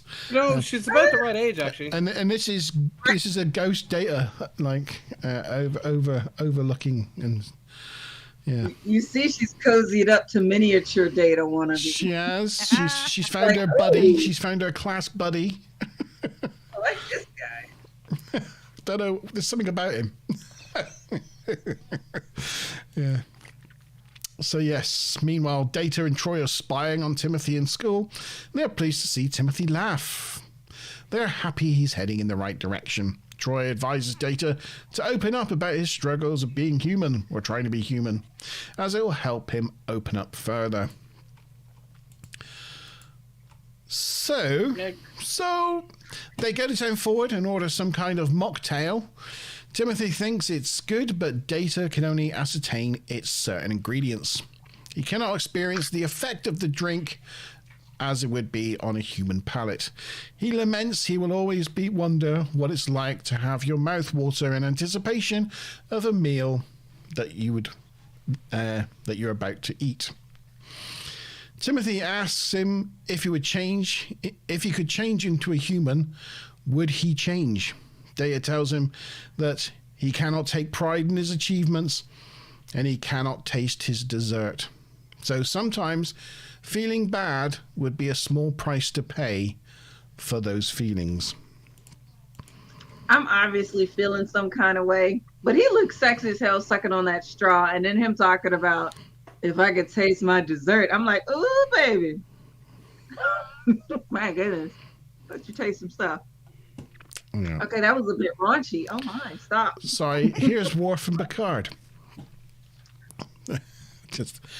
On the bridge, Worf reports the gravitational wave fronts are intensifying. Picard orders a short-range positron scan, but that doesn't show anything either. Picard orders Data to the bridge and asks him what he makes of it and decides to fire phasers randomly as an experiment. And they make pretty patterns in the sky. The phasers reflect like the sensors. And given disruptors would do the same thing, it means they wouldn't work in this space either. So it's highly unlikely the Vico was attacked at all. Troy brings Tim to the ready room and they ask him again what happened, but he insists they were attacked. Data reminds him that the androids do not lie. Timothy then says it was him. He killed them all. Dun, dun, dun, dun. And that was the end of Act 4. And Stuplum pointed out Ensign Felton, which, yes, I forgot to say that, but she's featured once again. And you know what is just slightly odd about her role is like she's a talky part. You know, in every episode she's been in, she's had speaking lines, and she's right there in Wesley's place. But she never actually really becomes, you know, a character that you know or that I've ever even noticed until doing this TNG review show. But yeah, she has lines all the time. I was, and that was the answer to the question. And Stuplum was the only one that answered. Oh, I missed that there was a question. Sorry. Oh, I said it. I said it twice. Oh. I was just going to say, in the most recent episode of the Delta Flyers podcast, Garrett, I think it was Garrett. No, sorry, it was Robbie said, basically, if an extra has a speaking line in an episode, you generally don't see a lot of them. And the reason was just the way the unions worked. If they had a speaking line, there was one day rate, and if there were an extra, there was a lesser rate. So if they gave them one speaking line in an episode, for every other day, they'd have to pay him the speaking line rate, you know, as opposed to the extra rate. So for that reason, if they have a speaking line, you usually see them in one scene and not at all again, just for union reasons and being cheap on money. Yeah, so the question 7 was, what was the name of the con officer in this episode? And I said I chose this question because we've talked about her a number of times in recent episodes, so I thought it'd be a pretty easy question. It was Ensign Felton. So, well done, Stuplum. Yeah, well done, Congratulations. Obviously, I did know that. I was just too busy writing in chat. Yeah. I think everybody was chatting and nobody was listening to me. Oh. But yes. I dropped my functional fact. Oh, yeah. Oh, have you? Yeah. A fully functional. This was a fully functional foul, actually. Data is talking to the kid, and he tells him that androids don't lie. And I'm going, lore? Yeah, lore? He used a contraction. Lore? And then on top of it, I was like, you know he lies. So technically you're lying and telling that kid that androids don't lie. And Data has lied under orders previously. Yes. There was that episode where they jump through the wormhole thing and they find a species. They find a species and they have to erase their memories and they can't. So Data has to lie and pretend that they're super insular, aren't they? And they don't want anybody to know their existence. So I want to say Conundrum, but I think we still have to see Conundrum, so maybe that's not right. No, we have seen Conundrum, I think, but yeah, I don't know. But yeah, I know the one. I think they've skipped time, but it turns out that they just had their memories wiped and Data was lying to them. Yeah, exactly. Yeah.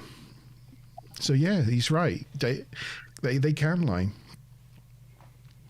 given the right circumstance. Oh no, so Conundrum is coming up. We haven't hit that one. Have we not hit that one? No, that's the one with Macduff, like the fake first officer, and the memories are erased to take. Oh, I love that episode. That's great. Yeah, well, it's only if we're on. What are we on now? We're on 11. That's 14. So we don't. Oh, we're coming up. We're coming up. Good stuff. Is there anything else about Act 4, Mazma Bomb? Nothing really specific. Data says something about carbon dioxide in his drink, even though it looks very much like it is not fizzy. And there was a small continuity error at the end of the act before where he was there with the painting and he had the brush and everything in his hands, and Data picks him up and all of the things he was holding magically disappear. But yeah, just a couple of minor goofies, but not much. No trivs. Cool. And we've had the answer. There's only one question in that act, and we had the answer to it. So we're on to the final act, Mazma Bob, so we can have our final shot. Oh, hang on. I would Finish love the to go last one. drinking with you guys. Oh no. I've had about a third now, I think. I've had over a half. You've had over half a bottle? Oh my I god. think You've done better than me. so. I told you they were big shot glasses. Christ. I wimped out on my first one or two. I only filled the shot glass half up, and then I thought, nah, this is no good. So I started filling it up entirely. Ah. My god. Okay. So, into the final act.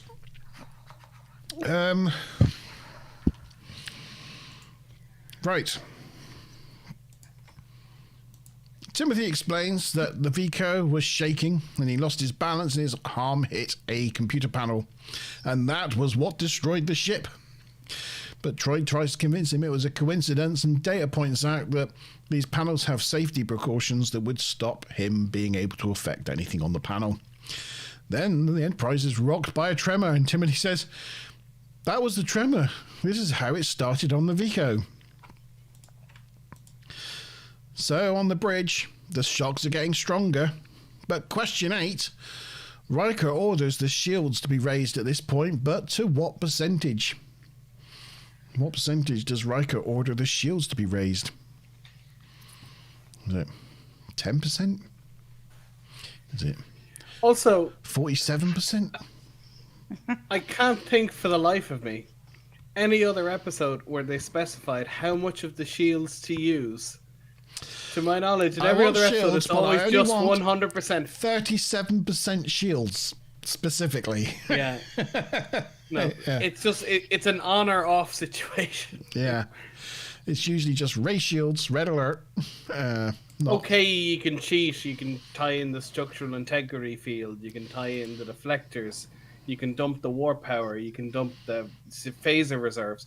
But ultimately, it's generally just 100%. Your shields are up as or I they're said, not. you get up Yeah. to maybe 120, 130, 140 by dumping power from other systems. But, nobody ever says 20% shields. What? They do when they've been hit, don't they? When they've lost. Because they've Well, lost, they say- you've only got 20% of the shields, But I've always assumed that was kind of like, Yeah. they've only got a bit of it shielded. But, I don't know. Yeah, but nobody sets it to 20% and they go, "Oh, the weapons are really good. Let's turn it up." No, it doesn't happen. No. You beat me, Monty Bam. I did. This is the first question you've asked that I've got NFI. Oh, yay! You're gonna have to take a plunge. Nah, I'll just go with the fact that I don't know. Mr. Tavikin says the answer is always 42. That was one of his answers earlier. I love it. It is the meaning of life The universe. and everything. Right, Picard enters and orders Felton to go to Warp 2. It's quite interesting when he walks into this scene. He walks in from his ready room, and the way he says it, he says, "Ensign Fullabout, Warp 2." But he's saying like Ensign Fullabout, Warp 2. Yeah. Warp 2. But the way he says it, Ensign Fullabout, Warp 2, it sounds like he's calling her Ensign Fullabout. Like, no, it's Felton. It's Felton, not Fullabout, sir. No, Fullabout. Oh, sorry. Deep, deep, deep, deep, deep. That's like I want four candles. 4 candles. Yeah. Well, No. I previously mentioned this, but there's a 4 lieutenant. candles. Sorry. No, anyhows. Anyways. Laos. There's a character called Lieutenant J, and she's in 63 episodes of TNG and 3 of the films. And I don't think she has any lines, but in one episode, how she got her name, Lieutenant J, is in the script it said Lieutenant JG, as in junior grade. And Riker goes, "Hey, Lieutenant JG," but he goes, "Lieutenant J," and the line cuts off. And that's how the character got its name. And if you look him up in Memory Alpha or whatever, she still goes to conventions. She's Lieutenant J, spelled J-A-E, for that reason. Wow. So, That's how do these things go? Oh. Yeah, I've seen Lieutenant J. Yeah, on like IMDb. I didn't know that's how she got a name. Yeah. Cool. Ensign Fullabout, yes, he orders shields to full now. He countermands Riker's orders. He's like, no, shields to full. Troy tries to take Timothy off the bridge, but Timothy points out that shouting more shields is what they said on the Vico before it was destroyed. I think someone should be listening to the kid. Data takes Timothy to the aft section. Data was listening and asks him to repeat what happened exactly on the Vico, which he does. The next wave hits, and it's doubled the power. The only thing left for Geordie is to dump the warp power directly into the shields. Timothy tells Data that they said that too. Data crunches the numbers, and whilst the new wave approaches, it's 10 times the power of the last wave. Worf reports that the hull will not survive this wave. Joy confirms that he's given it all he's got. Data then orders the shields to be lowered. Riker's like, okay, so it's suicide then. But the answer to question 8 then, Riker ordered the shields to be raised, but to what percentage? It was 75%. So if anybody said 75... I think 2 or 3 well people done. did. I'll Well tot up their points. done, that man, that girl, that... peoples. You peoples out there, well done. Congratulations. I think we had a 47, a 75, a 75, a 35, an NFI, 220. and a 42, and a 220%. So it was Ruth and Stuplum who got it right. Yay. Okay, we lost Tavi. She just said everything froze in the chat, and yeah, I'm sure she'll be back with us in a second. Oh no. Oh, she's still with us in the chat. She can see us, but obviously she's. It's lost her just off you, the, unfortunately, Tabikins. So interestingly, Montyban, with your new sort of just random 9 questions, I mean, you haven't been telling me what to do or score, but we used to go like 20, 40, 60 points. So I'm just kind of going up in increments of 20. So obviously that means that this last sort of question was quite a high scoring question. There's another question to go yet.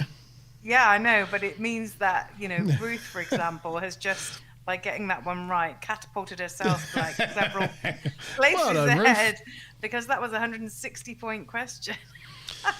Wow.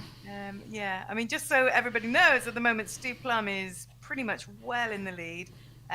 Ruth, who was in 4th place, has just now pulled up to 2nd place. And I am currently in 3rd place with Tavi in 4th, and Sean in 5th. Yeah. Oh, But Stuplum dominating. I'm just trying to catch up a bit. And I think I'm where you were a little while ago, because my cheeks have gone really pink now, and You're all gone I'm gammon. beginning to feel it. You're all gone gammon. You're going to start shouting about the benefits of Brexit any moment now. I've got the vasodilation. Jesus going Christ, on. I don't think that's ever going to happen, Sean. There's literally no tomatoes or peppers or fruit and vegetables in our supermarkets at the moment. Oh, okay. So, That is Well, if true. it isn't the consequence of your own actions. not ours. There aren't in some supermarkets, but thankfully I do get a veg box from Riverford, and local produce is still going strong. Oh, that's good. Just to say, if you want me to order you anything, Montyban, I need to do so before midnight tonight, and it will come in my veg box on Friday. Nice. Okay, right. Well, Tavi's in chat, even if she's not in the studio, so we'll continue. She just wrote in the chat there she wants you to move off this picture as soon as you can. She does? I'm All sure right. she did not. I can do. She also said I yelled Ruth, so I'm just doing it on her behalf. Okay. Is that what broke her internet? Oh, Wookie says she's been Thanos. Like, poofed out He of did reality. it. Click. Yeah. Okay, so Data orders the captain to drop the shields again, more forcefully. Literally orders the captain, and Picard complies with a "make it so," and the wave passes by the Enterprise harmlessly. Data explains that they're experiencing a harmonic amplification effect. The wave was mirroring the echoes of their own shield strength.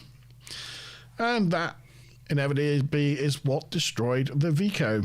But question 9, now all said and done, Picard orders Fenton to take them out of the cluster, but at what speed? Picard orders Fenton to take them out of the cluster, but at what speed? Don't know if I have that one either. Heavy. There you go. Oh, everything's really You're back. Yay! Did you hear the question? I did. Oh, that's good. That's good. Okay, I am swapping the picture.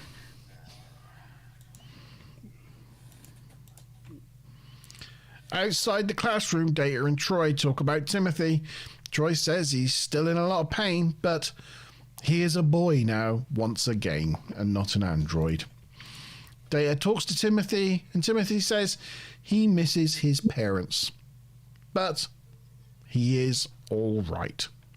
He also says that Data must have thought he was pretty silly when he was imitating him, but Data responds by saying that he often hears that imitation is the highest form of flattery. Timothy asks if they can still do things together, and Data said he would happy to count Timothy as one of his friends. And Timothy responds with, "That would be acceptable." It is Android Persona. And that's the end of the episode. It was cute, Tavi. It was cute. No, he wasn't. He was cringe. Oh, it was cute. I thought it was cute. You know, as child acting goes, his was fairly decent. It wasn't bad, I was know we it? had- Well, and this is it. If you've been in like 110 episodes of Dallas, it's like you're a pretty well seasoned child actor, right? Yeah, that's a That fair was kind of point. my point earlier. It's like he's not just a rando bando. But yeah.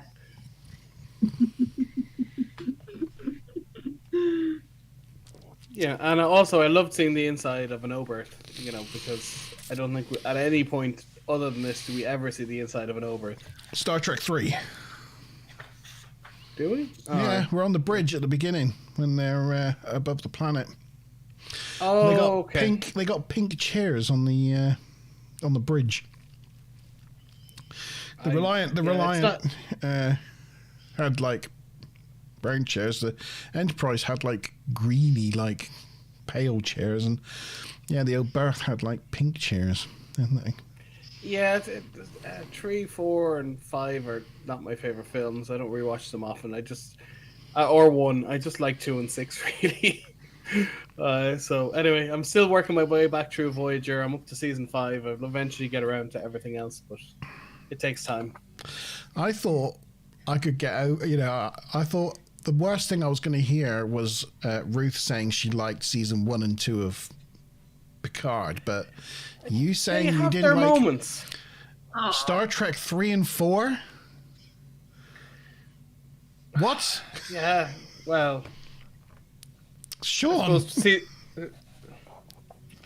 Star Trek 4, the one with the whales. Yeah, it has its moments. It has That's its moments of that's comedy. oftenly voted the best Star Trek film of all time.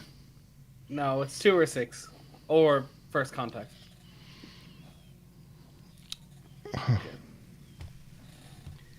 Outside chance of Sharon. generation. But, yeah. Okay, so was there anything else for Act? Like the way you just Five. moved on. Act 5? Yeah, was there anything else from Act 5, Mazma? You should have done one of those, like, you know, Oh, a when he said tumbleweed. about, yeah, tumbleweed for that. Yeah. You're Anyway. going to tell me how great Star Trek 5 is now with the... Ruth's on you the know, side of the whales. the Ruth. fan dance and Cybok. We love you, Ruth. Yeah, Star Trek 5 is Oh, probably the worst I'm Star telling Trek people movie. I love them. I'm now also at this stage, I think. But I still love it. I still love it. I still love it. Mr. Four Lights is in it. That's about the best part. And they're looking at what's the word, rebooting Cybok for Strange New Worlds, he'll have some part to play. So we might get some sort of redemption. That'll be interesting, actually. Yeah, That well, makes he's in the more next sense series. than Burnham ever did. Yeah. Honestly, Burnham's enough to turn. Picard's me to- like, no, I promise, this is the last secret sibling. I don't have any I more. don't have any more. Honestly, yeah, Burnham's enough to turn There's me to basically Brennan. like another 6, right? So everybody's answered now. I did prompt Stuplum, who hadn't answered. Right. But we have Warp 350 from the 350 gang. Warp 2, Full Impulse, and Quarter Impulse. I will tell you that question 9, the answer was Quarter Impulse. Really? Yeah. Oh, I'm so shocked. Just because 2 people answered Warp 2, I was like, sure, that must be the right answer. When I saw Stu Plums, I knew mine was wrong, and I actually wrote 1/4 impulse in my notes, but forgot the context. Oh, no. Quarter Impulse, my goodness gracious me. Yeah. Yeah. Goodness gracious. Goodness gracious. Well, that means only one person got that final question right, being question 9, and we go up in multiples of 20. That was 180 points. So Stu Plum has, well, I can't say that you've scored the highest points ever, because there have been a few episodes where Monty Man gave away like thousands of points and stuff, or 1,000,000 points here and there randomly. I did. But you have won this week rather convincingly on 810 points. And those times I wasn't even drinking Brenovan either. No. But it's quite fitting that I give away a massive amount of points to this evening whilst under the influence. I've managed to get it down to about halfway for you. Hey. So there we go. We're about evenish. So do we need to take a final shot for the roundup and scoring? Oh yeah, all right. In a minute, let me get the spreadsheet sorted out. Just to answer Wookie's question, he said that a Dolphin Department concept for the division of the Enterprise. Can't remember the science name for this. It was Cetacean Ops. Cetacean Ops. If you follow Trek culture at all, Sean Ferrick's videos, he always refers to Cetacean's observations in reference to that. And in Lower Decks, you do get to see Cetacean Ops. At one stage, they do dive into the tank with the dolphins. So, yeah, very much a thing. And it's technically canon now because you've seen it in Lower Decks. And not only that, but in the most recent episode of Picard, they roughly reference Lower Decks because they talk about the Titan having a jazz library, which we only saw in Lower Decks. So it's all canon. It's all true. It all link in together. Nice. Especially the lies. That's my only little thing about this first episode of Star Trek Picard season 3. It did seem a little Lower Decksy in References. the amount of Star Trek references they just threw They're in trying there. to recapture the old trying fans, to right? it's like they're trying a little too hard now. They've come on so much criticism. This is their last hurrah. Yeah, they're just throwing everything in it. It's heavy. It's surprising because it's TNG It's like based. so full of Easter eggs that we're going to get massively It's fat on chocolate. heavily influenced by Star Trek 2 and 3, which is a bit of a surprise. Like the beginning and the intro and the music and the whole leaving space dot thing is very Star Trek 2 and 3-ish. It's strange. Well, I won't say too much, but in the trailer at the end, they show some ship diagnostics of ships that are docked, such as the Enterprise A and the Voyager. Possibly we'll see the Voyager B. And there's a little musical note thing, and if you play it on a piano, it's Pop Goes the Weasel. And there's only one time we ever heard Pop Goes the Weasel, and it was Data whistling it in Encounter of Farpoint. Now, what that means exactly, I don't know, but we're going to get some Data Double D action going somewhere, I think. He was in the holodeck? Yeah, trying to whistle Pop Goes the Weasel. Yeah. But there's a little musical phrase on the screen, and if you can read music, which I can't, but someone told me, it's Pop Goes the Weasel. So many Easter eggs, it's unbelievable. They really are. Yeah, it's good. Yeah. Okay, so the spreadsheet. Right then, Mesmer Bob, tell me who's got what. I gotta get my paddle. Oh yes, and don't forget, put your vote for Scores out your. of 10. Yes, thank you, Maz. And don't forget our promise. We're going to do like a shake thing at some point, shake. right? Yeah. Okay, so who come first? What? How many points do I give them? First place is to Stu Plum. Yeah. So that would be 10 points. 10 points. Dominating with 810 Wow. score. Like redonk. That's so bad. Next. The next one is Ruth in second place with 9 points on 480, Oh. which just shows 810 to 480 how dominant Stu Plum was. Yeah. Like bonkers. That puts them both on 81 points. Next, really surprisingly for me, because I did not answer any of the last 3 questions correctly, is me on 8 points with 430. And then Tavi is next with 7 points on 390. And then we've got Sean on 100. And I think, Sean, basically you kind of gave up after question 2 and just started saying 350 to any answer. So, you know. I was way off the pace and I've nothing written down. So how many fine. points was Pretty that for much. Sean? Was that? That was, 6 points. 6 points. It's still really close at the top. Was that all the points then? Is that everyone that answered questions? Yep. Amazing. So, bear with me just a second. I'm just going to quickly make sure they're all sorted. Oh, gotten better at your sorting effort, right? Well, I think they might have been in the right order anyway, but just... oh, no, that wasn't right. That wasn't right at all. Oh, that looks right. Ruth is above Stu because they're alphabetical. Oh, but yeah. they're the same score. No, they're still the wrong... No. Oh, I see. Mazza should be I third. and she's fourth I there, did yeah. that wrong. Oh, God. Did you see Wookie's attempt at like a Sean joke in chat? He said, Wales amaze me. I love Cardiff in particular. I did not cop what he was doing there, and I answered him I seriously. felt that was like That's a better. Sean style joke, right? There we go. Wookie, that went straight over my head. I was just saying Mazza and I Monty thought are that out was in the really West funny. Country, so you're what, an hour and a bit from Cardiff? Yeah, not far. Not an hour and a bit, no. We'd have to go up past Bristol, which is about 2 hours, and then kind of So you have to. hook a Oh, left. So you have to come in to come out, is it? yeah, it's Oh. like sort of we kind of travel up and Go in a then V. turn on ourselves and then go over but like the Severn Bridge or something. So Oh, okay, but it'd be like 20 minutes in a helicopter, like straight over. probably yeah. Once we get vertical takeoff Ubercopters and we reopen Plymouth Airport, we'll be able to go anywhere in the UK in like an hour or so. Nice. If that ever happens. Just my vision. Yeah, My vision. I mean, that'd be amazing. One Maybe day. I should start that company. Yeah. Yeah, I'll tell you, we could make a fortune. Yeah, if we had any of the knowledge or If we had any know-how of the to do knowledge, that, skill, that would or be money to awesome. set up such a thing.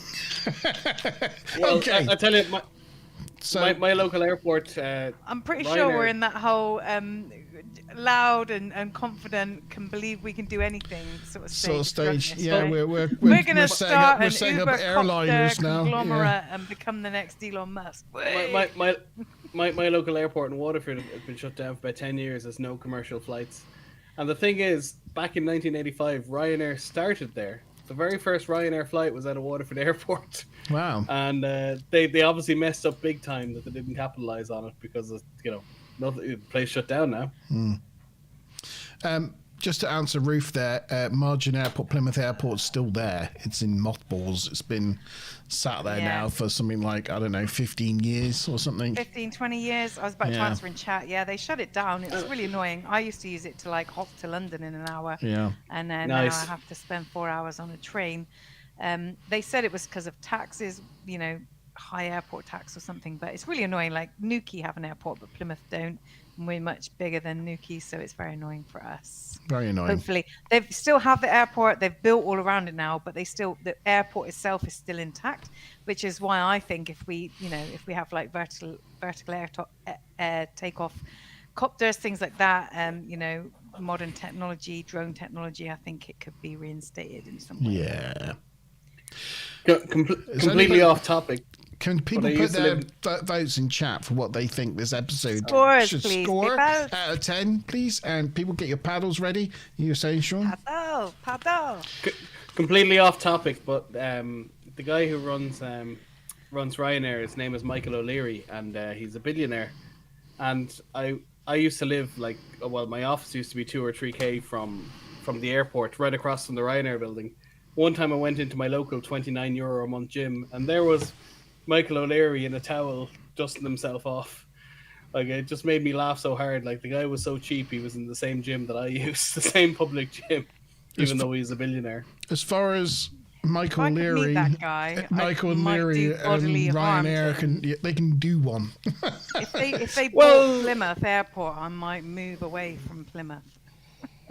Well, I can't speak anything to him, but I just went into a changing room once, and we got changed in the same room. That's we're not fans. Contacted the head of the man. Big grievance against them as a company. Yeah. That's all. I can imagine. I don't blame you. We once got stranded in Lanzarote. CEO would be irresponsible for having their company act that way. We got stranded in Lanzarote, and we had to buy our own flights back, and ended up getting flights back to Edinburgh because it was all we could get, and then had to pay for hire cars to come from Edinburgh back to Plymouth, and it cost us an absolute fortune. They lied about everything they told us. And they never gave us any reimbursement for it. That's what, 10 hours? Montalban drove the whole way. Well, we were waiting in the airport for a day, 20 hours. So anyway. Yeah, it was like a 1.5 day travel in the end. Just like the drunken anger. Sorry. Anyway, forget it. I also love how when you're flying over Lanzarote, you can almost see your hometown from the plane, and then you still went for another hour to get to Edinburgh. Yeah. It's like, just give us a parachute and I'll get out here. Just get it. I'll get out. I'll just jump. Yeah. Right. Scores then. 3, 2, 1. Paching. Hey, it's a bit of a breadth of scores. 5, 6, 7, 8.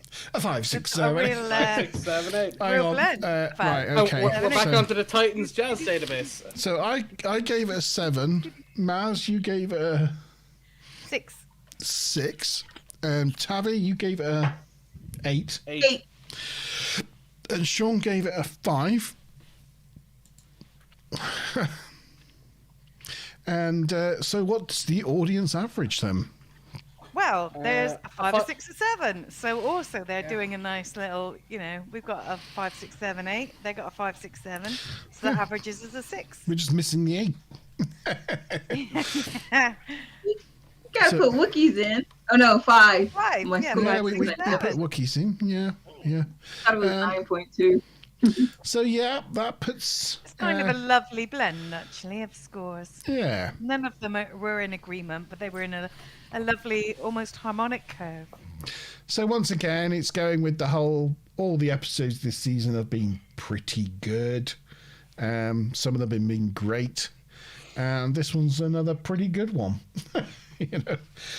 This season has been going downwards, so I'm worried for next week. It has to be said. I gotta tell you now, I actually have to watch it back properly, but I autoplayed forward, and for whatever reason I have no memory whatsoever of this episode. That's not usually a good sign, I feel, because it's one of those episodes that you try to forget. But I have watched all the Star Trek, well, except for the animated series, and I am completely and utterly blanking this episode. I can't remember anything about it. Okay. So we'll find out tomorrow. You just had a data overdose. It does happen. You just crashed. Okay. Yeah, it's just violations. memories or something. I was like, yeah. what? Like the mind general readers. description on IMDb did not tell me what it was about. Violations. Several crew members suffer. Oh, where is it? Suffer violent hallucinations and comas as alien researchers visit their ship. Oh no. I mean, I recognise that guy, but yeah, it's not springing to mind. Can I just I say, remember this episode. right? Okay, I'm the same. I've drawn a blank, but I can just say after that we've the Masterpiece Society. That's with the isolated, genetically engineered people. That's not bad. Following by Conundrum. That's the episode of Macduff where they have to shoot down the alien space station. Power Play. Troy, O'Brien, Brian, and Data are possessed by entities who want control of the ship. You all remember that one. Oh yeah. Ethics. Worf becomes paralyzed, possibly for life, and asks for Riker to assist him in the ritual suicide. Yeah. The Outcast. Riker falls in love with an androgynous You're just alien, spoiling like the rest of the season for us right now, Sean. You made your point. Cause and effect, the first duty, and then cost of living. That's Stop the it, Sean. Can you mute him?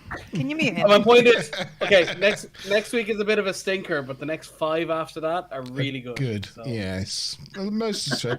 There are 1 or 2, and I think next week might be one of those ones where we should have maybe broke out the Brennivin then, to be honest. Yeah, a little bit.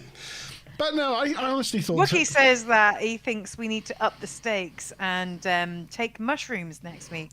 So he's moved off his ooby-dooby-doo plan, wants us to go on a mushroom trip. Well, I have been watching interviews with Mike Tyson recently, who's been heavily advocating mushrooms. Really? Yeah, he's heavy into mushrooms right now. He also, Mike Tyson, he has a marijuana company. Well, he's not exactly like a role model that you want to be following, though, is he? No, not necessarily. But he's like a chilled out guy who's like, bites ears. He's biting people's ears off. He's now chilled out because he's on mushrooms. He has. Maybe that's why he likes mushrooms. They He's kinda dealt look with his like anger management. a marijuana edible, Pharmaceuticals. a marijuana edible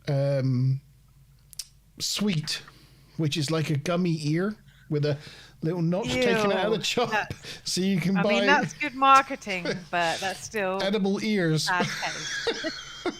Yeah, I can't imagine Evander Holyfield is like, it's okay, I moved on, I'm really sorry. Also, I'm going to market the hell out of this. He says I was doing that shit for years. It wasn't necessarily Evander Holyfield's. So, anyway, random. I think we promised Wookie a unified tilt. I don't know, if we can orchestrate that or how we'll orchestrate that. I mean, I don't know if it would make any difference if I tilt my screen or whatever. But anyway, how do you think we should orchestrate I can't move my camera or anything, but if we all just go to our lefts. Something like our that. left. Yeah. Okay. And you need to do some sort of countdown. Maybe make it dramatic. Say something like, a meteor's going to hit the ship or something. And then we tilt. Right? Yeah. Brace for impact! Wookie's asking if there's any sound effects, Sean. Have we got any sound effects for...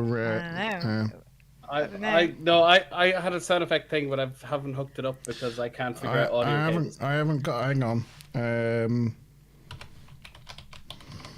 Bear with me.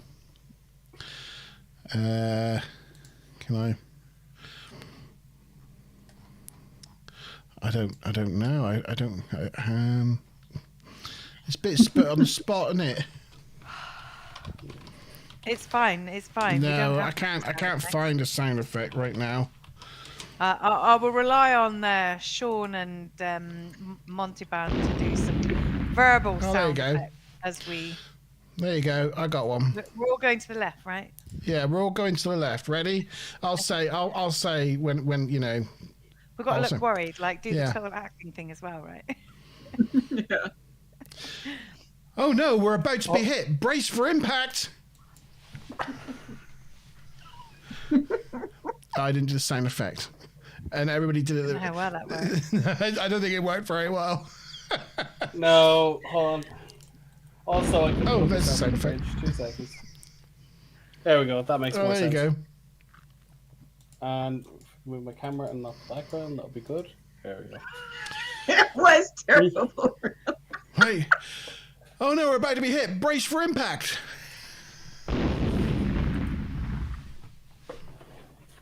I don't know. Have we made your dream come true? Was that Was that good enough? Bruce says it was terrible. I don't know if that was the first or second attempt, but I'm pretty sure they were both terrible. Was it a bit like my puns about paper? Terrible. Terrible. Oh, no. The second one was slightly better. Wookie gives us 1.2. I think that might be a score out of 10, so can do better. Well, we tried. Maybe we should try just going forward. What, like as if we've hit an asteroid? Yeah, like that. You know, okay. You're gonna have to like count us down. You have to say something like, "We're about to hit an asteroid." So I'll just go 3, 2, 1. Ready? I'll say no. 3. Say we're about to hit an asteroid, and as soon as you finish what you're saying, we all go forward. We're about to hit an asteroid. Impact in 3, 2, 1. Ready? We're about to hit an asteroid. Bang, like that. Ready? Right. Ready? We're about to hit an asteroid. Maybe it's something to do with like lag over the internet. Yeah, we just can't get it synchronized. No. It's like you can't sing together on it. Steve wants to hit on the port side, and Wookie wants left side hit. Well, basically now what Wookie was talking about earlier, fluffy puppets. We're like his equivalent of fluffy puppets, although we're not so fluffy. No, my dog had a fluffy teddy bear, but as you can see from the state of my floor, he's defluffed his teddy bear. It's now a teddy bear skin with fluff all over my house. So, yeah. Well, if we all invest about 700 quid, we can play Star Trek Binge Commander together. But yeah, I won't be doing that. My panel's gonna blow up for sure. I have it, but yeah. Ooh, I'll get to tell everyone the warp core is unstable any minute. Yeah. Anyway, so that was Hero Worship, and that was our Brenovan Hero Worship Challenge. I hope you enjoyed that, guys. Where do we end on the? I ended here. I think I still ended up higher than you. Slightly, but not far off. Yeah, about nearly 2/3 down. Good effort. It's a good effort, I think. Yeah, for a weeknight. Not bad. I have got tomorrow off. That's lucky. Nice. I do not. I'm going with G-Star to have our suits fitting thing to try our suits on. So Be sure to drink a lot of water tonight. Yeah. I have very little meetings tomorrow. My Monday to Wednesday was crammed, but Thursday and Friday are pretty light on meetings, so I should be okay. I want you all to take homework home with you this week and make sure you watch episodes 1 and 2 of Picard Season 3. So we can talk about it a little bit next week. Just get your thoughts on it. And if you haven't, well, spoilers, too late. You've been warned. Yes, we are talking about it. So please go and watch it. And yeah. Thank you for Wookie for joining us and Ruth for staying for the end. I didn't see Stu Plum go. Usually... No, he's still here. Oh, he's still here. Well done, Stu Plum. You were saying hit on the port side on all the dramatics. So yeah, he's still there. He's still there. Well done. Well done, Stu Plum. Thanks for... hey, night, guys, he says. Stu Plum is off. Thanks to Mickey for popping by. Thanks to... G-Star for popping by. And Myla. I should say, actually... Roll it back. The Monty Zone this Friday. Don't forget the Monty Zone. I've got to do a big plug now. Friday. Yeah. Mickey's just lurking, but he's still here. Mickey's still there, just lurking. You should pitch in a few answers, Mickey. Mickey, you should. on the scoreboard. Yeah, the Monty Zone this Friday. We're talking about... what are we talking about? Oh, like telepatheticness. No. Telepathetic. You've said that before. Telepathy. Telepathy. Yes. Telepathy. Yeah, telepathetic. Telepathic. Telepathic. I can't sense them, Captain. I can't sense them. But we're actually looking at it not from a sideshow sort of point of view, but from a history of it in like US military and sort of like the experiments that they did, and just like the men who stare at goats. Yeah, that sort of thing. Yeah. Remote viewing, all that sort of all that sort of thing. There's an element, if you haven't seen The Men Who Stare at Goats, have a watch between now and the Monty Zone, and there's that's about 60% true. There's certainly elements of truth in it. There is. It's a really interesting Mickey says subject. He's going to be there for the zone. Ah. Wookie says, I hope the zone starts with epistemology. Is that like something like the study of language or something? I think it's just the study of pissed people. No, but that's us, isn't it? I'm gonna have to good verbal pun though. Yeah, I'll raise another one for you. Yes. Branching of philosophical concerns of knowledge. My God. But yes. The theory of knowledge. Okay. I do have to get our fantasy F1 teams together because F1 starts the end of next week, and we're all Stuplo and myself are big Formula One fans, so we take part in like fantasy Formula One competitions. So yes, we've got to put our fantasy Formula One teams together. Thanks for the reminder, Stuplo. Yeah, winter testing starts I think tomorrow, so that's going to be interesting to see. I think Drive to Survive, if you watch that on Netflix, I think that starts in a couple of days' time. It's really cool, even if you're not a Formula One fan. It's really entertaining on Netflix, so check that out. Monty Zone Friday, and also on my personal channel tomorrow, Mickey and I are going back to Fortnite with Stuplum. So if you want to watch Stuplum give Fortnite a go tomorrow, check out the Monty Band channel, and do you know we're going to be playing Fortnite. Be worth, not that it'd be worth watching, but Fortnite to me is Fortnite. I played it a lot for many years, but to see Stuplum play Fortnite, that could be something worth watching.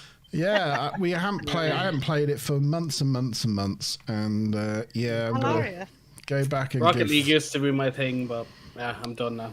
Yeah, Rocket League, that's another big one.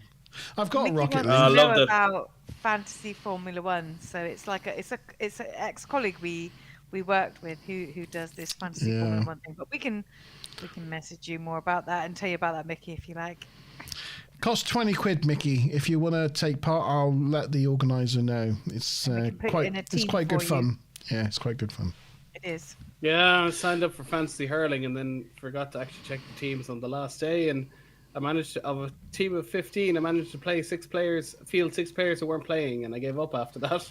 I was like, oops. Bad start. Whoops. We don't tend to do too badly. We generally make back the money we put in, but we don't generally win a lot. In the early days, way back when, we won a couple of times, didn't we, Monty Man? Yeah, we're two times fantasy Formula One champion. They've even got for a long time. They've got dust on them, but there's my. I don't have them in my room. There's my. But I do have them in my. One from that was the 2006 trophy, and here's the. Like each year, your trophy 2008 of the winning. Nice. That's my 2008 trophy. Yeah, so we have won it twice. Well, if you've not seen the show The League, I highly recommend you watch it. The League. It's hilarious. Okay. It's about a bunch of guys playing fantasy American football, and it's very funny, but it's based around a fantasy football league. I highly recommend it. Right. And they screw each other over. They screw each other over in very unusual ways. It's from Norway. Hurling. Hurling, yeah. Hurling. No, curling. I'm thinking curling. Never mind. No, I don't know what the hell you guys are talking about. It's an Irish sport, and they played with a stick and ball, something similar to field hockey. But oh right, all I heard I'm was with you. Stick and ball, and my brain went straight to the gutter. So whatever you said. You're thinking of some golden balls again, aren't you? And I don't mean David Beckham. Mm-mm. Mickey's saying that he won Karen £65 yesterday. On Wow. football. Well done. So I don't know if it's like a fantasy thing or like bets or whatever, but well done. Very good. Ruth says, don't you call it Was that- lacrosse? Was that on the Liverpool No. That's the thing Liverpool with the game? big net, weird shaped net thing, isn't it? Literally showing a clip of it there of lads playing. Liverpool got absolutely stuffed in the Champions League to Real Madrid. I think it was Real Madrid. Was it that, Mickey? I feel like we've gone off topic. Like maybe yeah, that's sorry. the Little bit. diarrhea part of the piss. It was that shambles of a game. Yeah, we went 2-0 up, and it was all looking great, and then we lost like 5-2. It was like, oh no. It was a disaster of epic proportions. Oh, my landlord was up in my flat earlier installing a toilet, and he was telling me about that. Yeah. It's a disaster it was. But on the bright side, yesterday, Plymouth Argyle won the semi-final of the whatever cup they were playing. It means they're through to the final of the Papa John's. Papa John's, I think, is trophy. They're through to the final, which is at Wembley. And it's only the third time in Plymouth Argyle's entire 180-year history that they're playing at Wembley for the third time ever. So Bonkers. come on, you Greens, we're going to right? Wembley.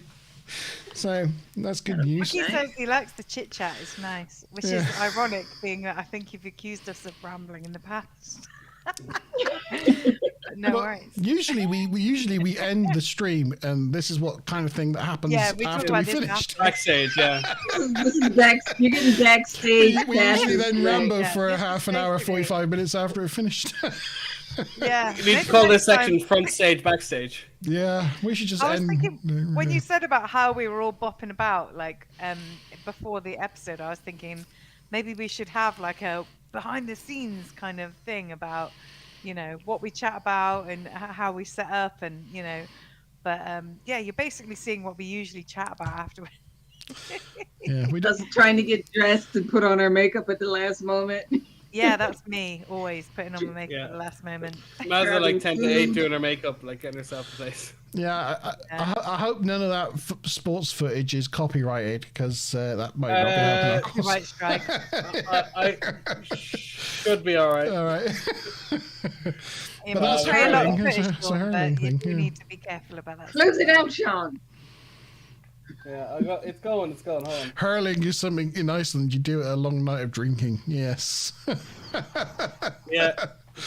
Well, Or I'll put it this way. Green in a Army, Ruth. Yes, Nice. Green Army. Yes. Get It- in it- there.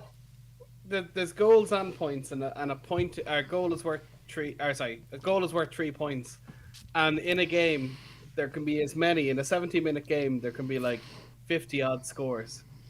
So that people are scoring every 70, 80 seconds for the whole game. So it never stops. And It's a bit like incredibly overtaking intense. maneuvers in NASCAR. In Formula One, you get maybe 8 in a race. But in NASCAR, they're overtaking each other every 2 seconds. Constantly. Yeah. Yeah. Basically, it's bang. You don't get a chance to recover from the last amazing piece of skill, and then another one happens. It's just I wouldn't it's a say bang. skill. Oh, so good. But yeah. Cool.